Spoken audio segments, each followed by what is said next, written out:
This is his last chance. Awesome. You're not going to get it. Why do you even? You know what's crazy? Hank thinks he's going to get it. Big Cat, do you want to let Hank press the button? You want to press the button? No, Hank, you should. No. You should. I don't like the tricks you guys have been pulling. This is the opposite of a trick. On today's Pardon My Take, Week 17 of the NFL, we're going to start with fastest 2 minutes. We are going to talk about every single game. There have been some eliminations that have taken place in this room. A lot of moving and shaking. Their seasons are officially over. And we're going to do Who's Back of the Week, Football Guy of the Week. Talk a little college football as well, the best college football playoffs we've ever seen, semifinals. I like how people were tweeting like, is it a hot take to say these are the best semifinals we've ever seen? No, they usually always suck, and those were two incredible games.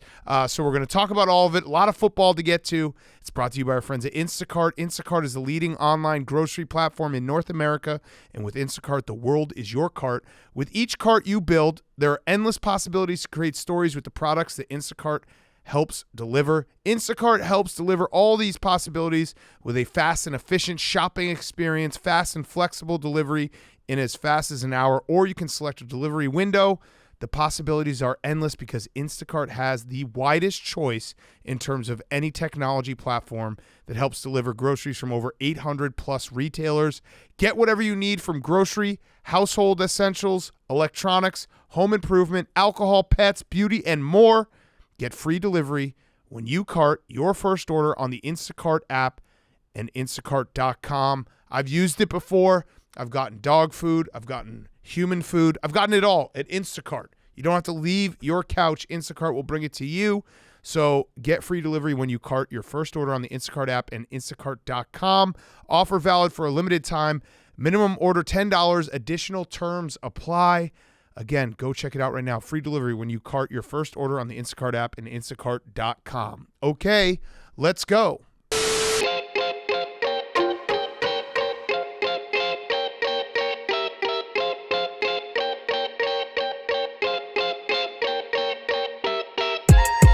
Welcome to Pardon My Take. Today is Monday, January 2nd, week 17.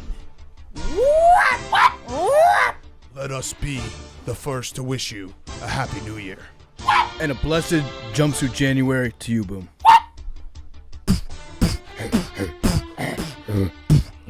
We start in Tampa Bay, where Tom Wayne Brady looked like he wanted to choke a bitch as he continues to play who's on the offensive line anyway this year. The Panthers had some life as painfully shy Smith asked Sam Darnold, pick me, hooking up for a touchdown. And the game turned when Mike Sean Evans went on a heater, catching 3 touchdowns and saying, look at us, the Bucs as NFC South champs. Who would have thought? Well, literally everyone, but it was a lot harder than we thought at the beginning of the season. The Bucs are NFC South champs. Bucs 30, Panthers 24. Over to Kansas City, where Russell and Flo Wilson said it's hard out here for a sip, as interim head coach Jerry Mossberg had him lining up in shotgun all afternoon. Rick Riley Mahomes had the same amount of touchdowns as Kate Upton's boobs with 3. The Chiefs are waiting for the playoffs as blink me up before you go, girl. Bell scored a touchdown, and George Michael Karlaftis submitted another game with a sack. The Chiefs 24, the Broncos. Chiefs 27, the Broncos 24. You almost slipped up there, bro. Slipped up. Last night it was New Year's Eve. You stay up till midnight. You have a couple glasses of champagne. You get a little brain fog the next day. We don't make mistakes on this show. Up to Foxborough as Mac Efron goes back and forth between looking like a serial killer, taking out other players' knees, and looking really good like he did on Sunday. Teddy Bridge, what are those? Couldn't make up for Jason Sanders' ugly kicks and had to leave the game with a broken finger as Skylar Hunter S. Thompson came into the game and helped the Dolphins' playoff chances go gonzo. Don't look now, Tej, but the Patriots have a shot at the playoffs in Week 18. Patriots 23, Dolphins 21. We go down to D.C. where, stop me if you've heard this before, but Deshaun Watson got penalized for illegal touching. But Washington, on the other hand, couldn't get their hands on Chubb as he ran for 104 yards. Amari Mini Cooper doesn't miss his full-size Derek Carr as he was able to score twice. As for the Commanders, their playoff hopes came and winced as Sean Taylor Heineke might as well have been a statue on the sidelines with no arms or legs. Don't let the Browns get hot. Cleveland 24. Washington 24. Browns 10. That was my fault. That was on the teleprompter. Said clearly, Hey, if it's you a new put it, go fuck yourself, San Diego. It's a new year for us, too. In the Meadowlands, they honored Lawrence Taylor pregame and during the game as Kayvon Thibodeau made it snow with Angels. Nick Foles also contributed to the tribute of LT by completing exactly 8 balls. Speaking of balls, Brian Daboll looks to be the coach of the year as he's made average guys like, I'm Richard James, bitch. Cold-blooded Giants, 38. Colts, 10. And we head down to Atlanta for the game that had 0 playoff implications as the Cardinals went to David Blower Wheels to try to rev up the Cardinals offense that's fallen off a cliff. Desmond Critter, I refuse to eat the bugs, Boom, was sneaking around the Cardinals' backyard as J.J. Wattweiler's got that dog in him still.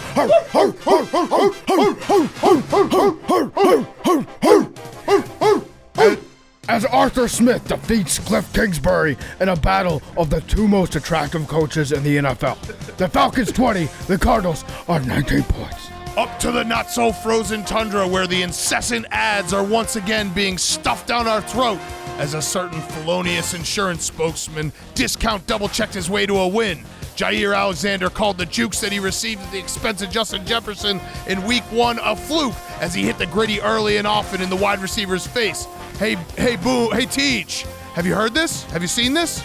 They put up a statue in Minnesota, and it's Kirk Nowitzki Cousins throwing a perfect interception to the Packers as he had 3 on the day. I hate that motherfucker, Boom. Don't look now, but the Green Bay Packers are in a win-and-in scenario in Week 18 with the Detroit Lions. Buried the Bears. Packers 41, Vikings 17. Over to the desert, where Jarrett Stardom or Sidham got the nod as Derek Carr has been parked in the repo lot. Good news for the quarterback. Devontae, I'm walking here, was actually running free all Sunday after scoring 2 touchdowns. Darren, what you want to do? Want to be a waller, shot caller, baller? Chipped in on the scoring, and the Niners were officially on the ropes until Brock Sturdy righted the ship as San Fran fans are Brock hard now that they're Brock flirty with the 1 seed. Niners 37, the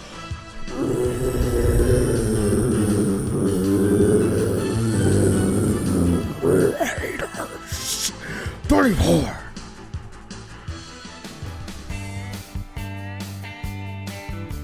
Standing on the corner, Jameis Winston down in NOLA, such a fine sight to see. It's the Birds, my lord, struggling to score, and now they might not be the top seed. Come on, Minshew, get that dog in you, or else the Eagles going home, playoff weekend 2. Saints go marching 20-10. And that was Week 17, brought to you by our friends at Chevy, the Chevy Silverado. It's a new year. Time to go get yourself into a Chevy Silverado, the best truck ever created. It is unstoppable. It's the Chevy Silverado. Tell them PMT sent you when you get in your brand new Chevy Silverado. Brand new year, brand new you. Chevy Silverado. Learn more at Chevy.com. Okay, Week 17 in the books. We actually will talk about Ravens Steelers at the end because we're taping a little early so we can go watch the game with Jersey Jerry on the stream. A lot of things happened. A lot of things happened in this room. We watched a shitload of football. We're going to talk about college football playoffs as well after all the games. But let's just get right into it. I tried to order it in terms of playoff implications, so talking about the games that actually meant something, and then we'll get to the games that mean absolutely nothing. Shout out the Cardinals and Falcons. I actually took 0 notes and didn't watch a second of that game. But let's start. I have 1 note on that game. It's big. Bucs 30, Panthers 24. The Tampa Bay Bucs have finally, after it was a long, drawn-out process. It was a war of attrition. Someone had to win the NFC South. They do it, come from behind, win the NFC South. Tom Brady was throwing deep balls to Mike Evans. The Bucs are your NFC South champs. They are still a bad football team, but they are in the playoffs and hosting a playoff game on Wild Card Weekend. So, yeah, that's 14 straight playoff appearances for Tom Brady. Just crazy to think about. Crazy. Insane. And so if you're Tom Brady, banners fly forever. You won the division. NFC South. It was all worth it. All worth it. Everything that you've done in the last 9-10 months, it worked out. You won the division. I will say this was the happiest I think I've seen him in a very long time because not only did they win the division, go into the playoffs, their seed is set. There's nothing like the Bucs can rest basically everyone. Week 18, they should get Ryan Jensen back as center. Maybe they have him play, but he looked happy. I think because they won the NFC South, and also it was the first time that their offense looked somewhat competent in forever, throwing deep balls to Mike Evans. He threw a 50-yard touchdown, a 61-yard touchdown. Mike Evans had 207 yards. Yeah. It was Tom Brady won the game, and it's been a lot of Tom Brady does enough to win a game, but the defense has to chip in, and they win 14-13. No, he tore it up. He won today. This game. Tom Brady tore it up today, yeah. And we've been using the F word a lot for the Tampa Bay Buccaneers this year. Not frauds. Not frauds. Not frauds. We've never called them frauds. Not good. The other F word, flawed. Oh, we've been calling them flawed all year. Yes, right. But it looks like the Bucs have actually looked at what's made them flawed, and then realized there are certain things that we can do good. Yeah, let's lean into those things in a way. Like by knowing how bad they can be. They're going into the playoffs being like, okay, we've learned a lot of lessons this year. And as if it turns out that still throwing deep balls to Mike Evans, it works because I think he was like a little dinged up earlier in the year. Yeah. When he had some hamstring issues, he was a little bit slow.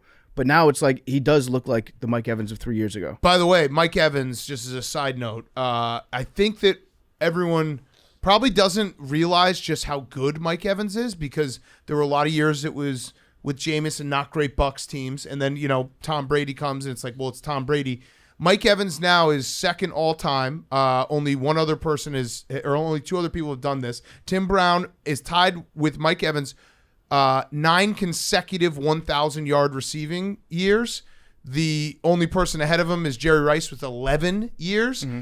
Mike Evans is a Hall of Famer. Yeah. Which is crazy because doesn't it feel like he's had a very good career, but then when you stop and you look at it, you're like, holy shit, he's got 81 touchdowns in his career. If he gets to 100, he'll be top 10 all time in touchdowns.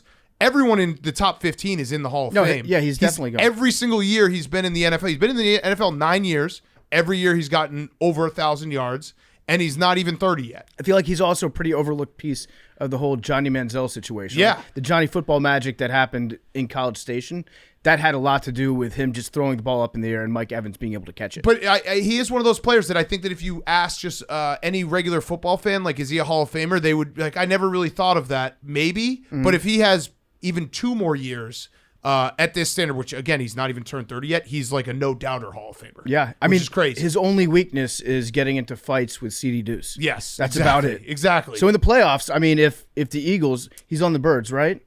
He is. Yeah. Is he hurt? He is currently hurt. They need to get him healthy for the back. playoffs in case you play against the Bucs. He's probably not because back. that's the only way that they can max slide to us. Take Mike Evans out. I have something I want to admit because we are in the trust tree.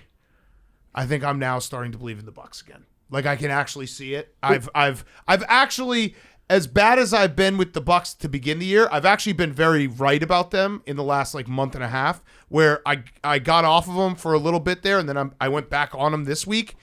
I now think that the path is there. The Cowboys, who Tom Brady owns, they're getting Ryan Jensen Tristan Wirfs coming back. Ryan Jensen set to come back. That's been their biggest problem is their offensive line has given him no time. Their defense has always been pretty good.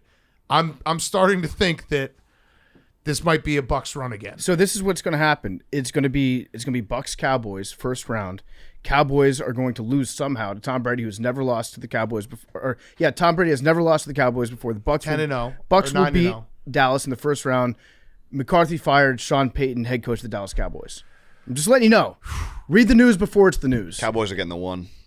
Yeah, you've been talking about this because your anger for Philadelphia just never leaves your brain. No, I just you feel came it. in today and you're like, Cowboys getting one. Cowboys getting Hank, one. here's the thing: the Giants aren't And going to what play their happens? starters Giants next aren't week, gonna play anyone. so it's going to be Philadelphia. Philadelphia's going to beat them. So whatever the Cowboys do, it doesn't really matter. Cowboys see. are getting the one. He's saying. And Factor fiction. The Eagles are going to beat the Giants next week, Hank. Fiction. All right, so put the Giants in the hungry dog. Fine. Okay, Done. Well, then the Eagles will definitely win. Done.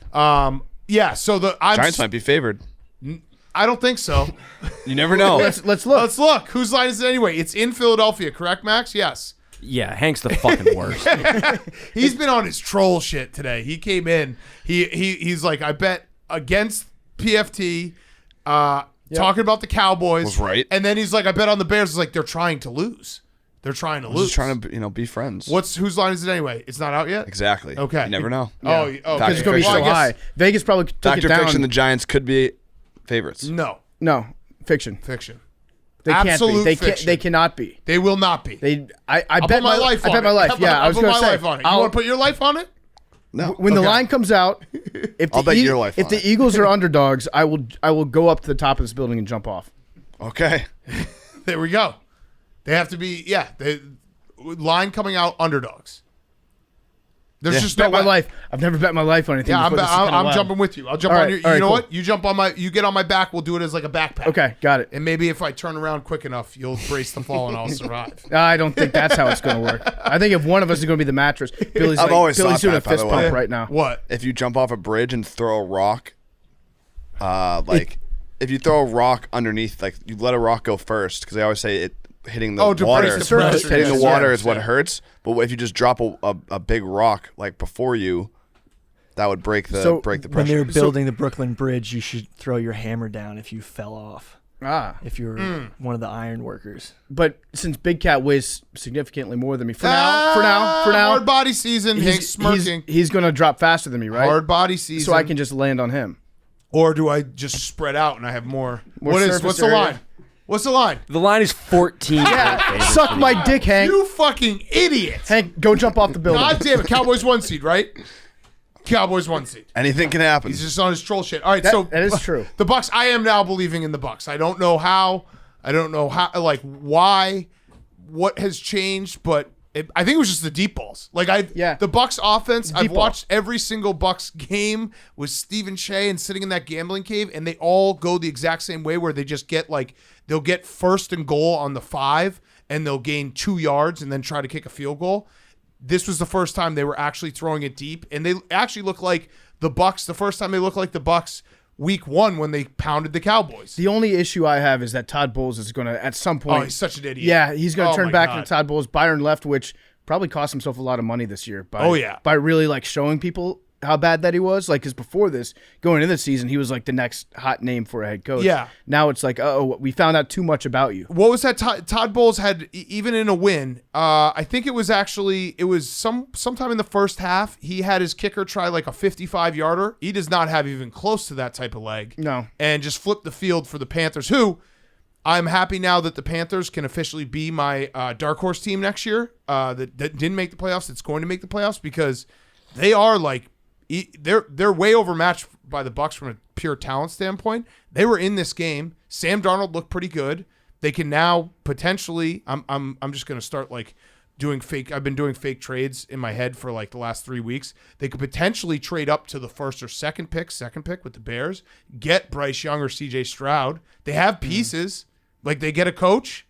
Yeah. They're looking good. That's going to be the big question is what coach they get. Or do they try Sam Darnold again next year? Yeah, they could try Sam Darnold. You he probably was have good. the luxury to have, if you do get C.J. Stroud or Bryce Young, you can probably sit him for a year. Yeah. Because Sam Darnold looked pretty good today, and he's faster. I don't know what it is about Sam Darnold in these last 3 weeks. He actually looks like a mobile quarterback. Yeah. And, man, the New York Jets have got to be just kicking themselves. Man. If they still had Sam Darnold, they'd probably be in the playoffs He's right now. a difference maker. Yep. Yeah, they actually had the perfect season to set up the next season where they were in every game.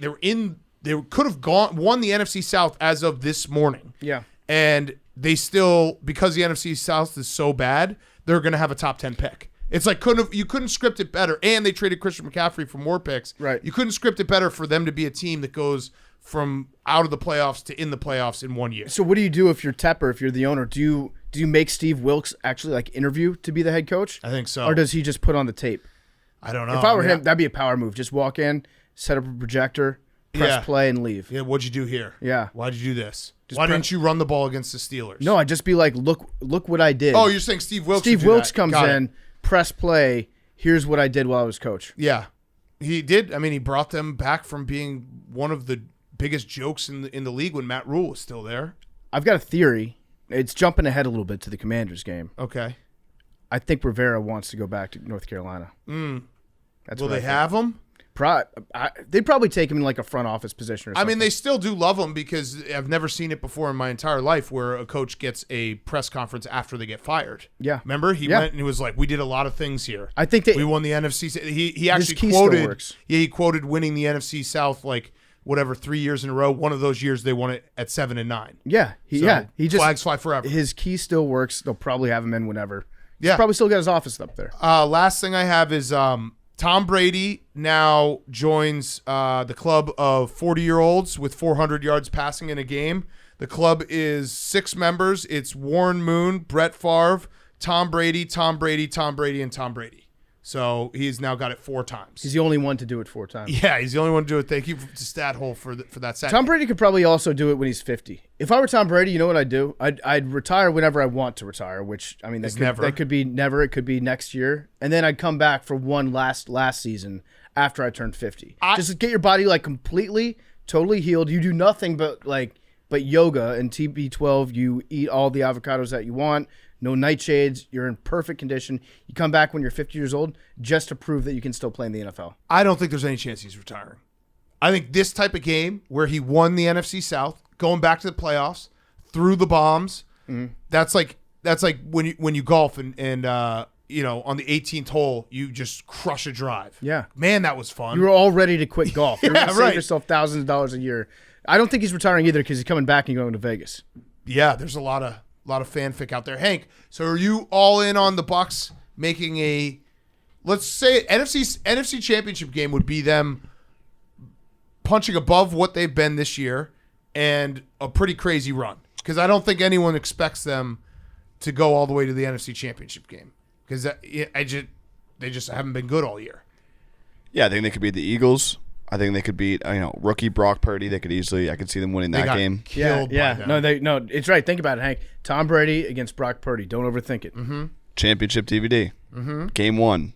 The 49ers. So, oh my God, they win by 100. Tom Brady looks old. Wait, so who can't playoffs they beat? Come? Who wins? Who can't they beat? Dallas at home would be tough, but I think they could do it. That's the one team that they should be able to beat. Wait, when Dallas gets the 1 seed. Yep. Got it. They could beat the Vikings. So yeah, I'm all in. So just if Dallas gets the 1 seed, which you've declared has happened. Yep. That would be their toughest matchup. Dallas the 1 seed. Fanfic. On our side of the table, not yours. Right. Yeah. I would actually be afraid of the Lions if I was the Bucs. Yeah, a little bit. Yeah, no, yeah. would be. Yeah. The Lions are like they will outscore the Buccaneers. Also, the Packers maybe. Is Jalen Hurts coming back? Yeah, he is. You're on your troll shit today. I'm All right, genuinely let's go to the curious. next game. Let's go to the next Why game. didn't he play today? I don't think LaFleur wants to face Tom Brady again in the playoffs. No, that's true. I think he's so deep inside the vortex that is the math part of his brain. Yeah, he'll just psych himself out. LaFleur goes up to Todd Bowles before, and he's like, let's just not do any field goals. Let's just keep this on the 7s. Yeah, come on. The whole game. Tell you what, kickers aren't really part of the game, right? Let's settle this like men. I don't want to be tempted to just start going for field goals.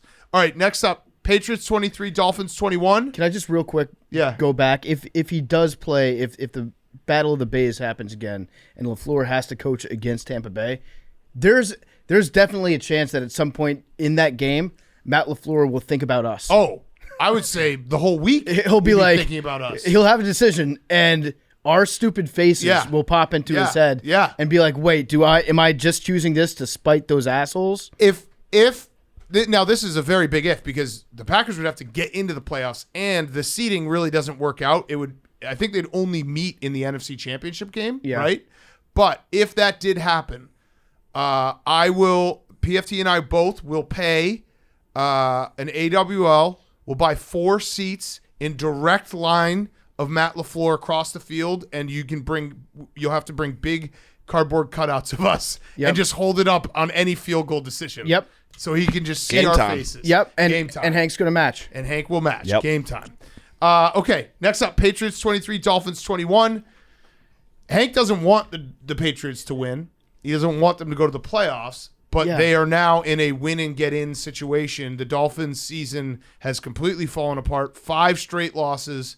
Teddy Bridgewater broke his finger on an interception, I think. Skylar Thompson. It's just all fallen apart.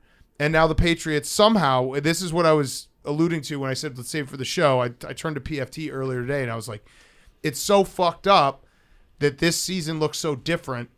And now we're sitting here and the Dolphins could get eliminated. The Jets have been eliminated. The Bears were eliminated in fucking September. Mm-hmm. And the Commanders got eliminated today. And now Hank's just sitting here. Doesn't even want to be in the playoffs. Yeah, no, this sucks. He's going to be in the playoffs. This actually hurts. It hurts me. I'm watching Hank not even enjoy the fact that his team's going to make the playoffs.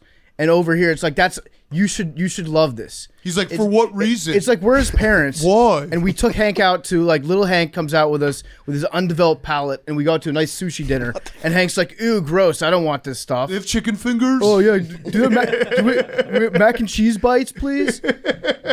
Hank, this is gourmet shit that you're getting right now, okay? And you're just not even appreciating He's like, what for? I don't want to go to the playoffs. Oh, you're going to make me go? He's on his phone. Yeah, it's like it's like we're asking our son to go to grandparents' house. I don't want to go. I want to play my video games. Can I go laser tag with my friends instead? You're such a shithead. Yeah, I mean, none of that is false. I will say this. I did give up on the season after the Raiders game. I've been betting against them today. I just bet the under and was rooting against points and any action whatsoever. I didn't care how the game went. But I will say this. There is a get-in situation. If the Patriots beat the Bills, I'm all the way back in. If they lose to the Bills but then end up in the playoffs because the Dolphins also just suck, it's going to be hard for me to really get it together. That's what I'm hoping for then. But if the Bills, I hope you guys back into the playoffs and you hate it. And you hate every second of watching it. Because that will just be like, we'll be playing the Chiefs, Bills, or we could beat the Bengals. We could beat the Bengals. No. Maybe. Bengals? They're banged up. Okay, do you remember what happened like how long ago was that? We beat them. Yeah. Oh, no, we lost them. No, we almost beat them. They fumbled in the red zone for a chance to win it. Yeah, basically you beat lost. them. Yeah, you lost. You lost to the Bengals. You lost that game. But we almost should have won. Almost should have won. That's true. That's but again, I'm not going to sit here and pretend like they're going to make a run in the playoffs because Matt Patricia's the offensive coordinator and they're trash. Okay, so if they won the game because they got a defensive and special teams touchdown. That's the recipe. That's a hard recipe to repeat week after week. And if they don't get a defensive touchdown, they're not winning games. And the one part of week 18 that's going to be very difficult is the Bills will be playing for seeding. They will be playing for even if they lose tomorrow night, they still have an outside shot at the 1 seed because they beat the Chiefs. And if the Bengals lost to the Ravens, the Bills will be playing everyone because they want to get that 1 seed. And even the 2 seed, you get 2 home playoff games guaranteed if you get to that second round. I will give Mac Jones credit. He played pretty well. Yeah, that last drive was like a big boy drive by him. Like I think it was 89 yards, 11 plays. He looked like, hey, I'm actually moving forward and not with the pissy face and trying to take out people in the knee. So maybe you build off that. Couple good deep balls. Mm-hmm. Yeah, He deserves credit when he plays well, and he played well in that last drive to win the game. I do feel bad for Dolphins fans because they're playing against Teddy Bridgewater and then whoever, Skylar Thompson. Yeah, no, that's what I'm saying. Like the Dolphins have been snake bit. It's not their fault. Like Tua started to develop, I think, concussion syndromes on Monday when they were watching film, and he couldn't remember some of the plays, so that's why. Were they watching McGruber again? They were watching McGruber, and he was like, "Wait, did he shoot already in the graveyard?" No, he probably was watching McGruber. And was like, "I feel like I've seen this movie before." But maybe not, because I was really concussed the last time. What it was is they were watching it, and then Mike McDaniel looked over and was like, "You're not laughing as hard as you did last time. What's up with that? You laughed at every scene." Right. He's like, "Yeah, I don't know, Coach. It's not as funny, I guess, when his wife dies." Yeah. But I do feel bad for Dolphins fans. They've had very bad luck at quarterback. Teddy Bridgewater did cover on the road, He though. did. So he builds off that, which is nice. That's a fact. Sorry, Hank. He covered your face. And then, Jake, you still have the opportunity to come in and what did you say, eliminate Well, the Jets are already eliminated. Yeah. So we can't eliminate But them. you can double eliminate them. Yeah, you can double eliminate. Yeah, I guess. Because they can eliminate you. Yeah. That's true. So You can- you need to stave gotta- off the elimination. You got double eliminated. yeah. This They should- couch is a disgrace to football. Well, it's good that it's good that no one on this couch said at any point during this season, I feel bad for you guys. Talking about our teams. Yep. Yeah. Thank God that didn't happen. That Because is that very would be tough. very But embarrassing. yeah, at so this game means more after what happened in early October at MetLife. Yes. The fingers. The Yeah. fingers. The revenge finger game. Billy's doing it again. Wait, He's- don't say that way. He's doing it. He's doing it. The fingers. The Patriots defense is still very good. They score every single game, it feels like. The game flipped on that pick six. They just, whenever they need a big play, it's like, all right, our defense just got to drop the touchdown play. Right. That's the recipe for success. Right. So you win games like that. Win them ugly. Yeah. I hate you so much. You don't even like this. So next weekend, week 18, are you rooting for them to win that game? Yes. Okay. Am I expecting them to win that game? No. No. But wait. But if they do win, I'll be. You're putting the you'll vest see back a new on? me. You'll see. Are you putting yes, the vest playoff back on? vest? Oh, It's a man. playoff But- vest. but if they But I lose will the- not wear it if it's a back end loss, lose by 20, and then the fucking Dolphins are a joke, so they lose too, and we get in. Yeah, so if you lose next I'd rather weekend, the get into Steelers the get in. playoffs, and then in the first round, you're not even going to be rooting for the Patriots. It sounds like, unless it's If we against beat the Bengals. if we beat the Bills, It's back on. we got momentum. Loading up the clip. Yeah. Yeah. You're ready to go. Get hot at the right time. Right. That would be getting hot at the right time. So Beating the Bills. it's one or the other. Okay. That's. This is fan I fiction was gonna from say Hank. that's fair, but it's not fair. No, it's none of this is fair. it's bullshit. we're sitting here and you're not. Everyone else just got eliminated today. It was literally Elimination Sunday. So let's talk about the next game. Browns 24, Commanders 10. Because the Packers won and this Commanders loss, the Commanders have officially been eliminated from postseason participation. Yeah. Carson Wentz, I feel bad, PFT, because that sucked. And I'll let you just take the floor because that sucked. Yeah, I've got a couple ideas of why Carson Wentz played. I touched on him last week, but in my opinion, anybody that watches football knows that Carson Wentz sucks at playing football.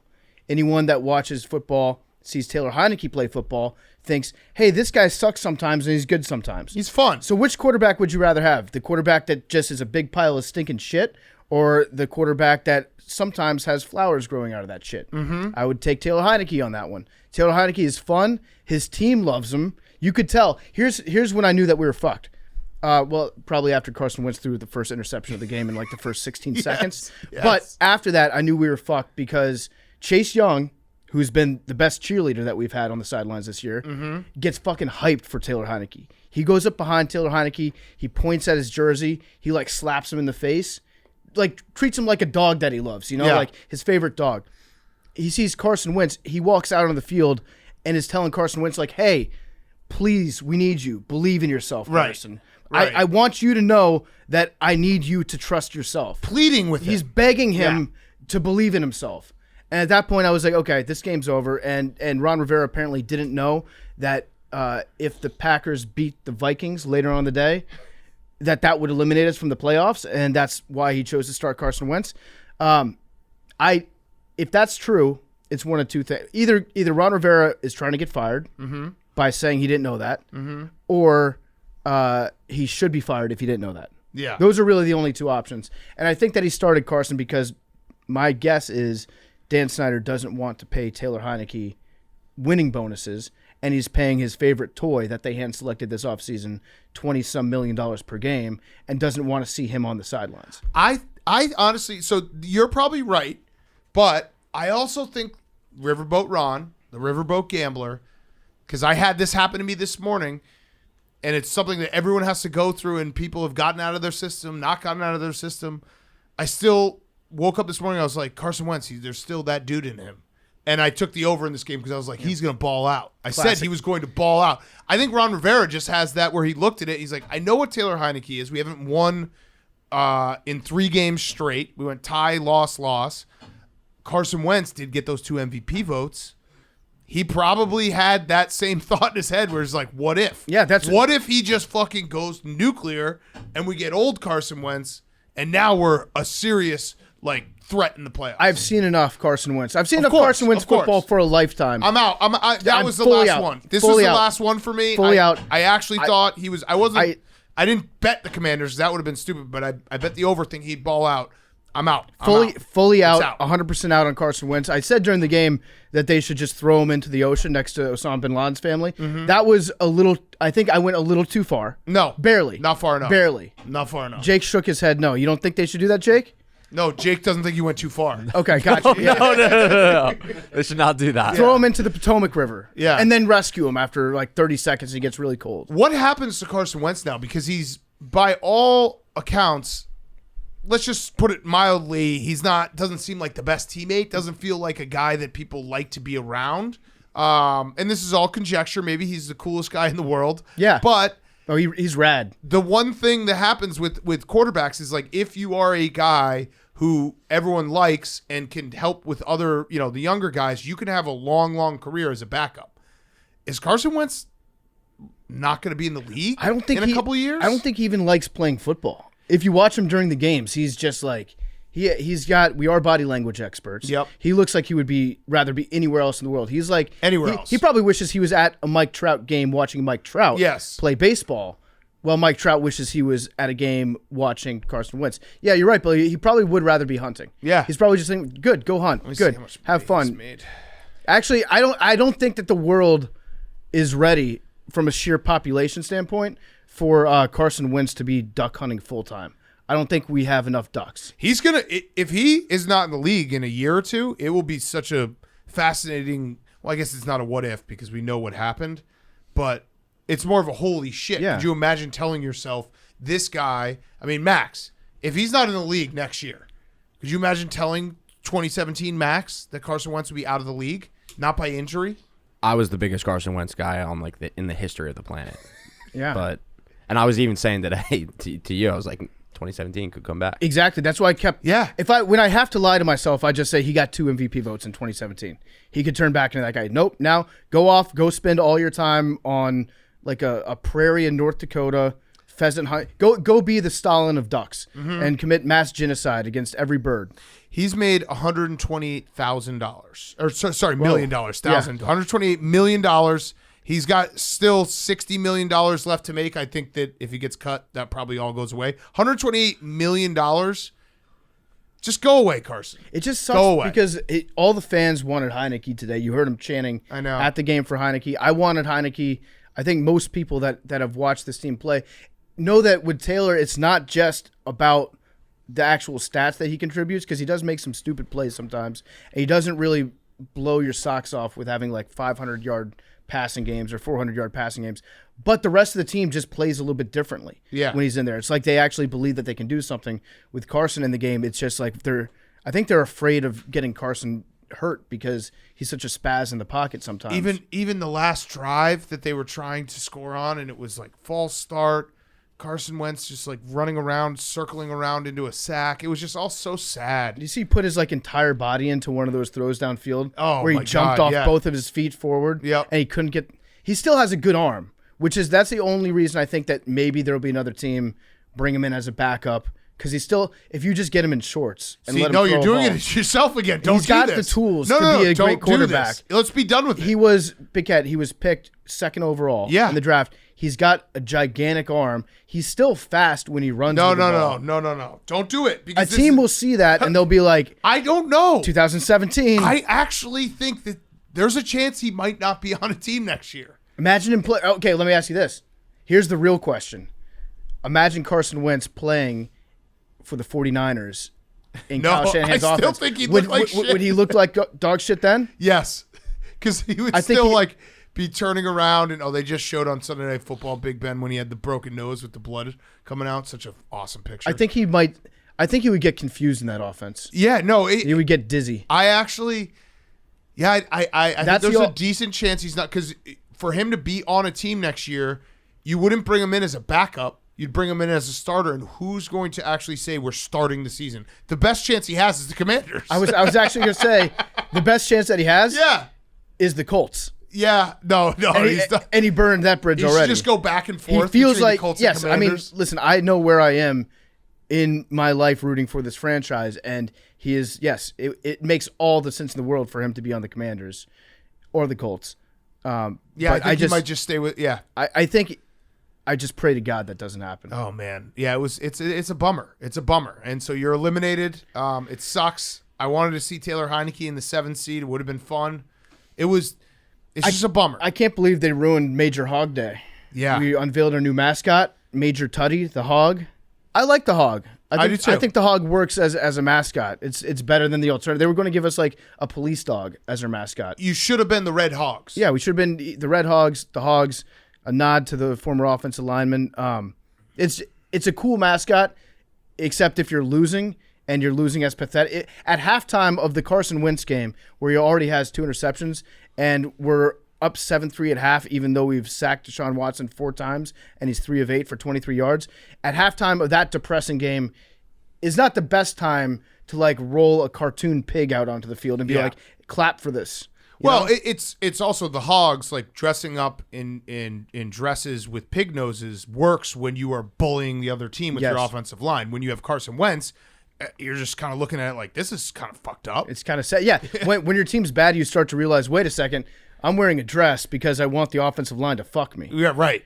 Wait, that doesn't make a lot of sense. And a pig nose. But if you're like mauling people, you're like, fuck yeah, I'm wearing this dress because they can fuck me. Yeah, we're men. Yeah. Yeah, this is what we do. I'm such a masculine dude that I would fuck our offensive line. Yes, exactly. Yeah. For the Browns, Deshaun Watson actually, I think, looked decent in the second half. He was 9 for 18, but he had a few nice plays with his feet. He ran around a little bit. Yeah, Amari Cooper's still good, so I guess if you're a Browns fan, you're like, hey, maybe that's what it will look like next year a little bit.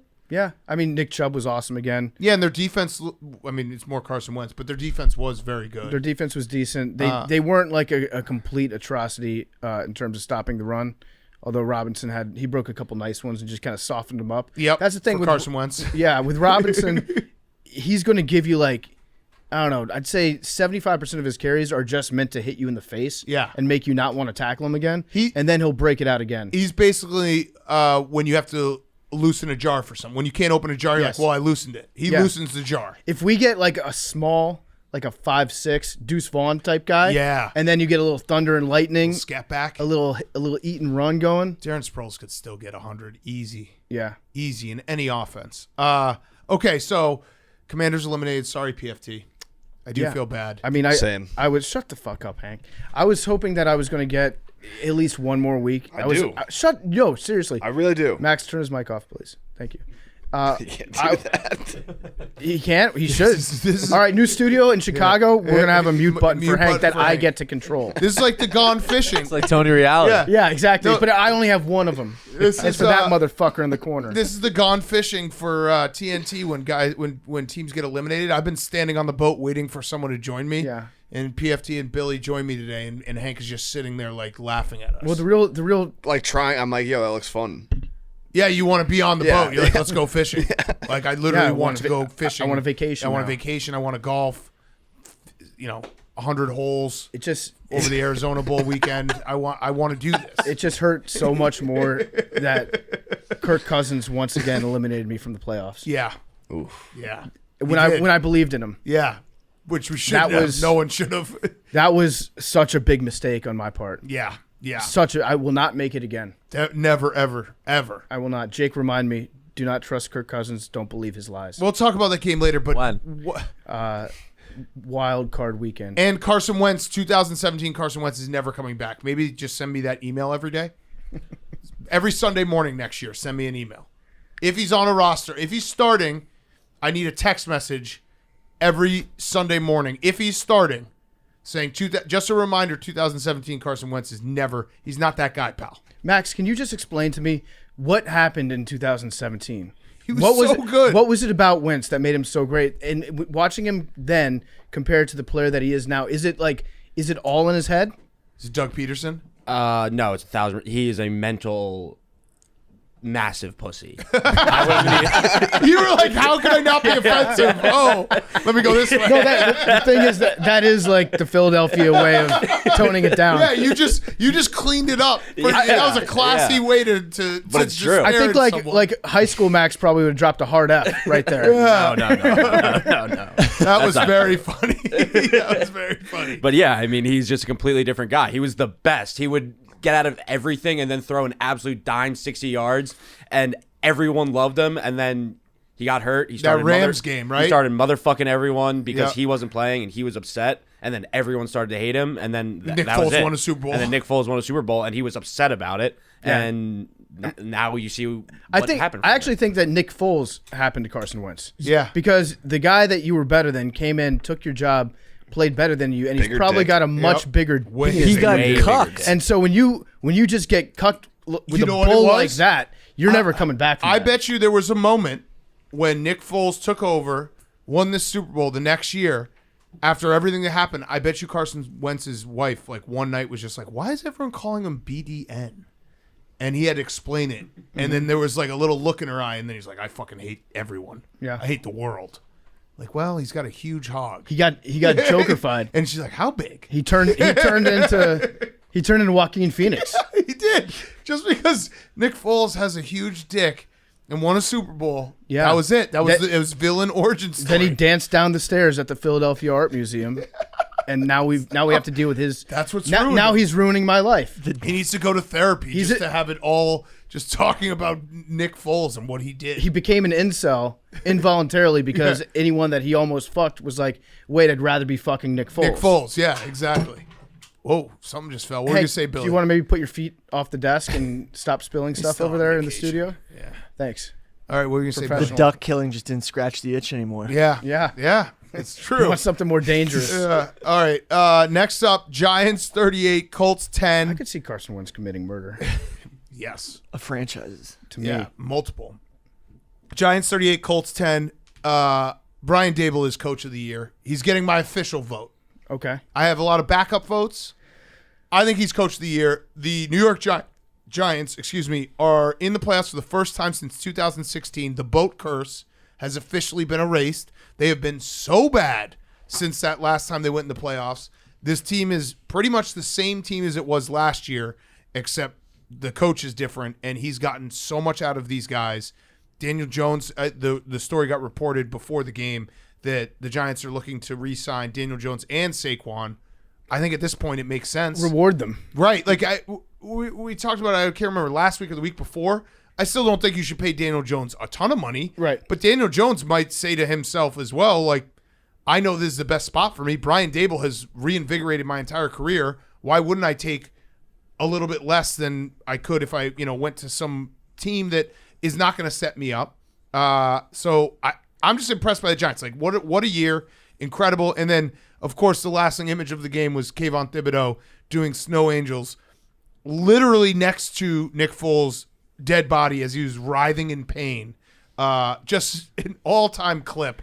He has to have not known. He didn't. Said he didn't know. Okay. He definitely didn't know. Even though he was almost touching him. I would like to just make a motion to ban snow angels when there's nothing to do snow angels in. Yeah. You should not be able to do it if it's just AstroTurf Right. or field turf. There should actually be something like confetti that always plays. If it's snow, if it's grapple, if it's ice, do snow angels. It was actually almost nice of him to do that, though, because Nick Foles, it was so hard to watch Nick Foles play football these last 2 weeks. It was. He was like doing it in his blood. Yeah. On the field. It was tough to watch. I think that I've gained a newfound respect for Daniel Jones. Yes. And I realized why I did, because it's a matter of perspective when you look at Daniel Jones. If you look at Daniel Jones and you keep thinking to yourself, we drafted this guy to replace Eli Manning. We're waiting for him to be Eli Manning. You're never going to be happy with him. He's not going to be that type of player. If you think of him as like a super-powered Taysom Hill, Yep. he's an awesome player. Yeah. He's like the way that he's running with the ball now, the offense that they've got him in with Kafka. It's Kafka, right? The Yeah, offense yeah. coordinator. Yeah, they've metamorphosized Taysom or Daniel Jones into being like a supercharged Taysom Hill, Yeah. where he's dynamic with his feet and he's fun to watch. And when he does you see it with running quarterbacks all the time, but like when he's running the ball, he opens things up and makes the passing game easier for himself based off that. Yes, and he had 2 touchdowns running, 2 touchdowns throwing.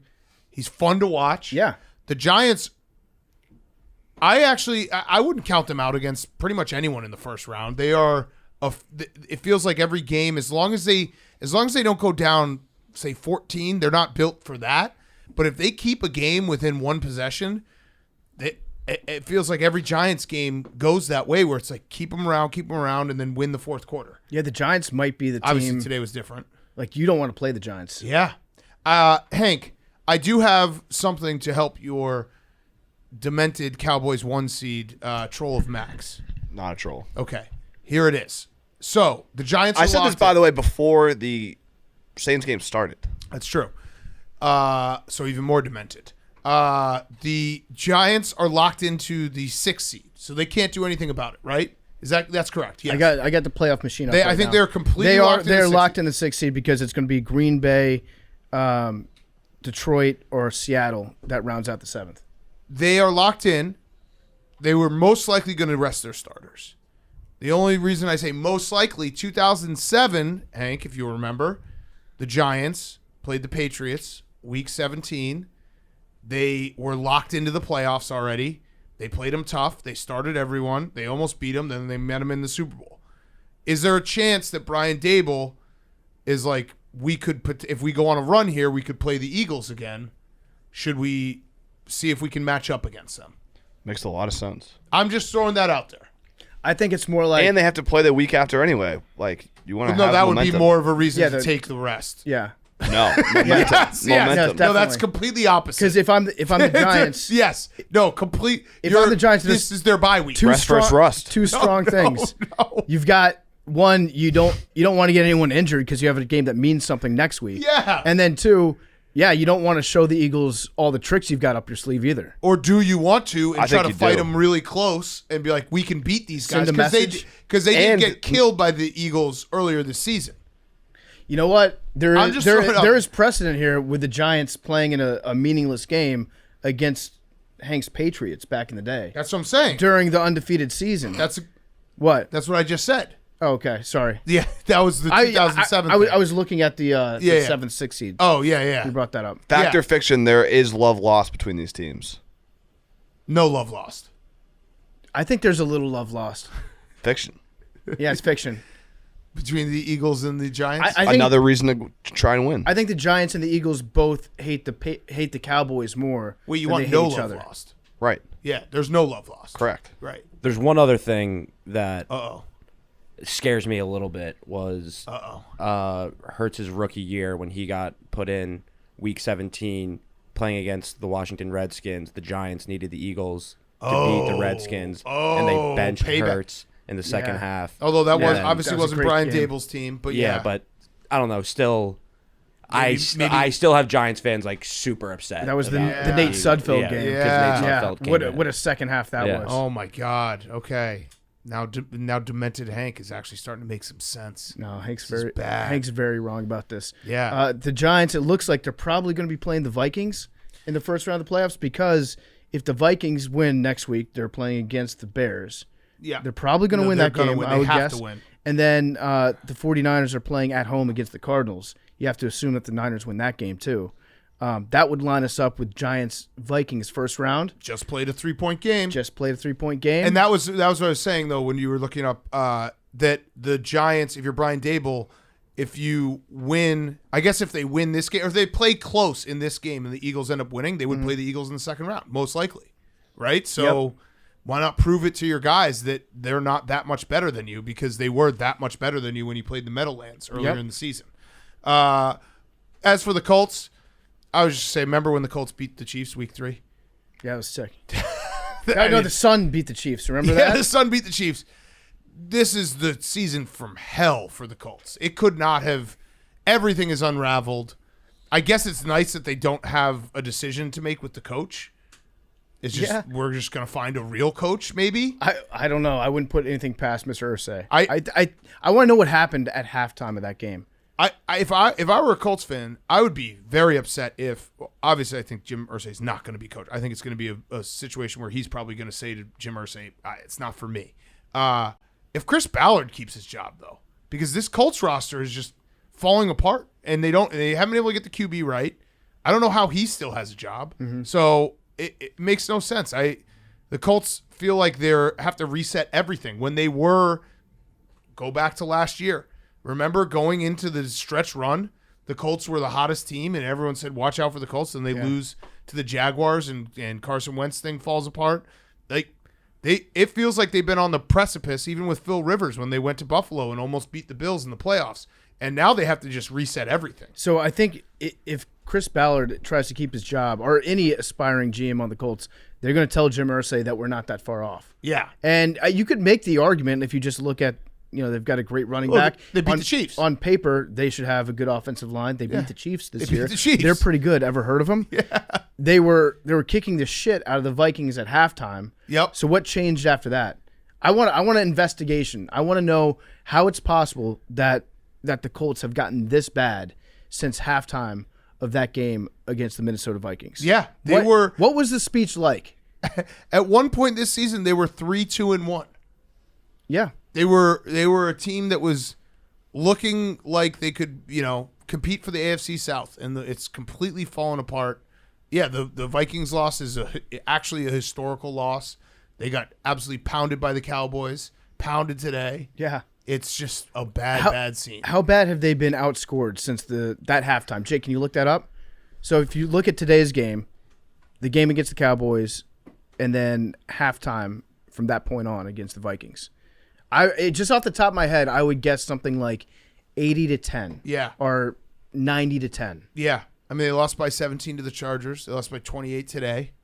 And the Cowboys, that was an absolute drubbing. It's just a shit show there. Yep. An absolute shit show. Okay. But they did beat the Chiefs week 3. Hang the banner. Hang They the banner. actually They will hang the that banner. That's Yeah. the one franchise that would probably do it. Okay, so next up, Max, turn your camera on. Saints 20, Eagles 10. I'm officially worried. Yeah. Oh! Max, NFL rigged? That holding call and that pancake block? I mean, that was NFL rigged. horrible call. You Just would have won Max- this game. Heard Max from the other room just yell, "That was a pancake!" And then we made him come and sit with us for the rest of the game. I'm worried. We got to get healthy. You You got to win week 18, buddy. You told me you were healthy, Max. No, you don't got to get healthy. You Yeah. got to win. No, I thought we were good. You said there are reports that Jalen Hurts is going to play. Confirmed. You said confirmed. I said Yeah. Lane Johnson was confirmed for the playoffs is what I said. Right, because he doesn't. He's opting not to get surgery. Correct. Like a legend. Fuck yeah. And then you told me Jalen Hurts was going to play. I don't think I ever said that. Do you know Yeah. what? You know what would help with getting healthy is winning the fucking NFC number Yeah, one I know. seed. And maybe if Gardner Minshew didn't suck in the fourth quarter, then it could have happened. I actually think, here's my hot take of the day: Jalen Hurts should be the MVP because of what we've seen from Gardner Minshew. There's a lot of quotes that are looking really bad. Like these anyone days. can run this offense. Yeah. Even though Jalen Hurts is most likely not going to play the last 3 games this season, give him the MVP because the debate is always, if you took this guy off the team, what would they look like? Well, now we know 13-1, 0-2. Yeah. I think Fights tweeted about this last week when the pictures of Gardner Minshew walking into the stadium started to go around. Yeah. He said Gardner Minshew probably leads the league, and people tweeting a picture of him on that entrance stroll and saying Eagles by 1,000,000. Yep. It And is then true. losing, yeah. You want to bet on the Eagles when you see Gardner Minshew. I love him. I love him too. He's a fun player to watch. Well, he has been. He hasn't been fun this year though. No. I don't know what it is about the offense. He doesn't seem like himself. He's not the Gardner Minshew that we fell in love with. Yeah, he's not, and I'm officially worried. Yeah, the locker room, A.J. Brown was basically trashing Gardner Minshew in the locker room What'd he after say? the game. He was... Oh no! There, You motherfucker! I want to mute you. My hate for Hank has gone up with this Eagles future I Yeah, have because well- I see what he tries to do to you. He's the worst. I hate everything about him. But yeah, I think AJ Brown was like, yeah, he just had one read, and he was throwing it to me no matter what, and that's what happens in the NFL. Yeah, and it's just like it's true, but I don't know. Jalen Hurts MVP. You don't have to say that. Hurts will MVP. be back for Sunday though. I don't know if he'll be back for the playoffs. Confirmed? Even if Confirmed. it's that you don't get a bye? You have to get a bye. It's 14-point favorites. Hank, oh That was my such a sad God. way to say that. It's 14-point favorites, Dad. yeah, it's 14-point favorites. You guys are gonna Have get the to 1 win. seed. Have to. Yeah, I have to. I wouldn't worry about that. Don't Stop listen to Hank. fucking smiling. Yeah, don't Look at his fucking It is smile. a contentious show. I mean, Hank's gonna have to put the giant. Giants in the hungry dog if you want that juicy plus sign. Absolutely. It might Just be might just be the yeah, a Giants. hungry Yeah, dog probably of will. one. Yeah. A lone wolf, a hungry wolf. Jake just texted. Thank you, Jake. Colts have been outscored 97-16 Oh my since that God. halftime against the Vikings. Oh my God, just an absolute shit show. I'm worried. That's all I'm gonna say. This whole Eagles thing was based on them getting that 1 seed. They need to get the 1 seed. Things still could be fine. Right now, they're not. The defense stepped up in the second half, which was big. Yeah, they because lead that the was league my, in sacks. That was my biggest worry watching the first half. Was holy shit, this defense has gone to absolute shit. But then they played really well in the second half. Max, which- in the first half, I would be concerned about the offense. In the first half, yeah, but I don't think Devontae Smith, Goddard, or Brown had a catch until the very end of the first half. Gardner Minshew. But it's Gardner Minshew, and it's not Lane Johnson. So you kind of have to take the offense with a little bit of a grain of salt. The defense, I do think Gardner Johnson is going to be back. I don't know why. I don't know if you saw something. No, he different. was just saying that based on your track record of saying when Eagles players are coming back. He might I not thought be I was available. looking up. I was like, "Fuck, did I miss something?" Did he? No, I. They, I'm they, just they will need solely- him if they want You guys- to. If they want to beat the Bucs, that's the key. Yeah, you guys should have.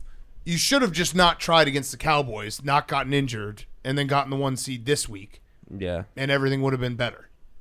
Max, counterpoint, home playoff game, the link. But they don't have it Yet.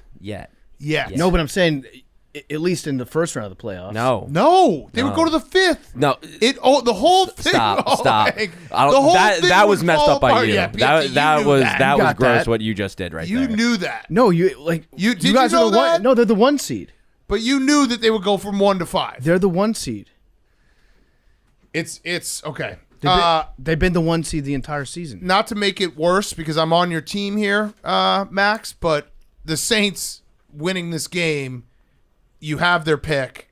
Now they went from the 9th pick to the 11th pick, but so it's not terrible what happened today, but if they win in week 18, your pick from them could be somewhere around 15, which it would have been like top 7 pick if you had beaten them today and then they lost in week 18.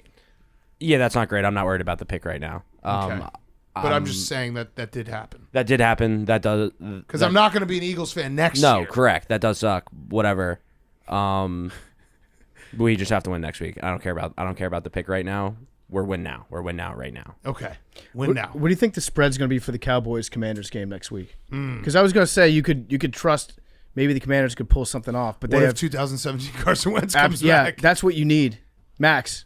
That's what you need. You need it. You need MVP Carson Wentz to come out, beat the Cowboys next week. I was thinking this earlier. Like I think Wentz he can do is it. so bad now that Do you I see don't his even, arm though? Yeah. His arm on that pass.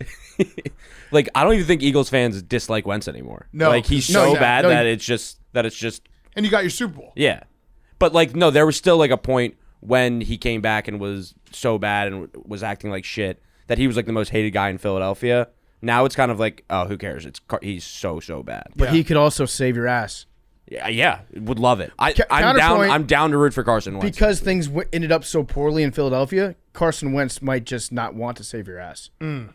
Yeah, well, That's true. whatever. He might throw the game. Oh, Yeah. no. Carson Wentz might go out there and throw NFL 3 rig. interceptions. If he tried to throw the game, he would play the game of his life. It'd be like trying to fade yourself. The Saints, by the way, I would put them in the no one would have wanted to play them if they had made the playoffs. Because they actually have played the last 4 games. They're 3-1, and the one loss being that Monday night game against Tom Brady. I don't know. Every time I watch the Saints game, like they have some guys. Their defense has some like grit to it. I would have put them in the nobody wants to watch them play in the That playoffs. too. That position. too. That would have been a classic Andy Dalton early Saturday Yep. playoff game. Yep. Bury his ass there.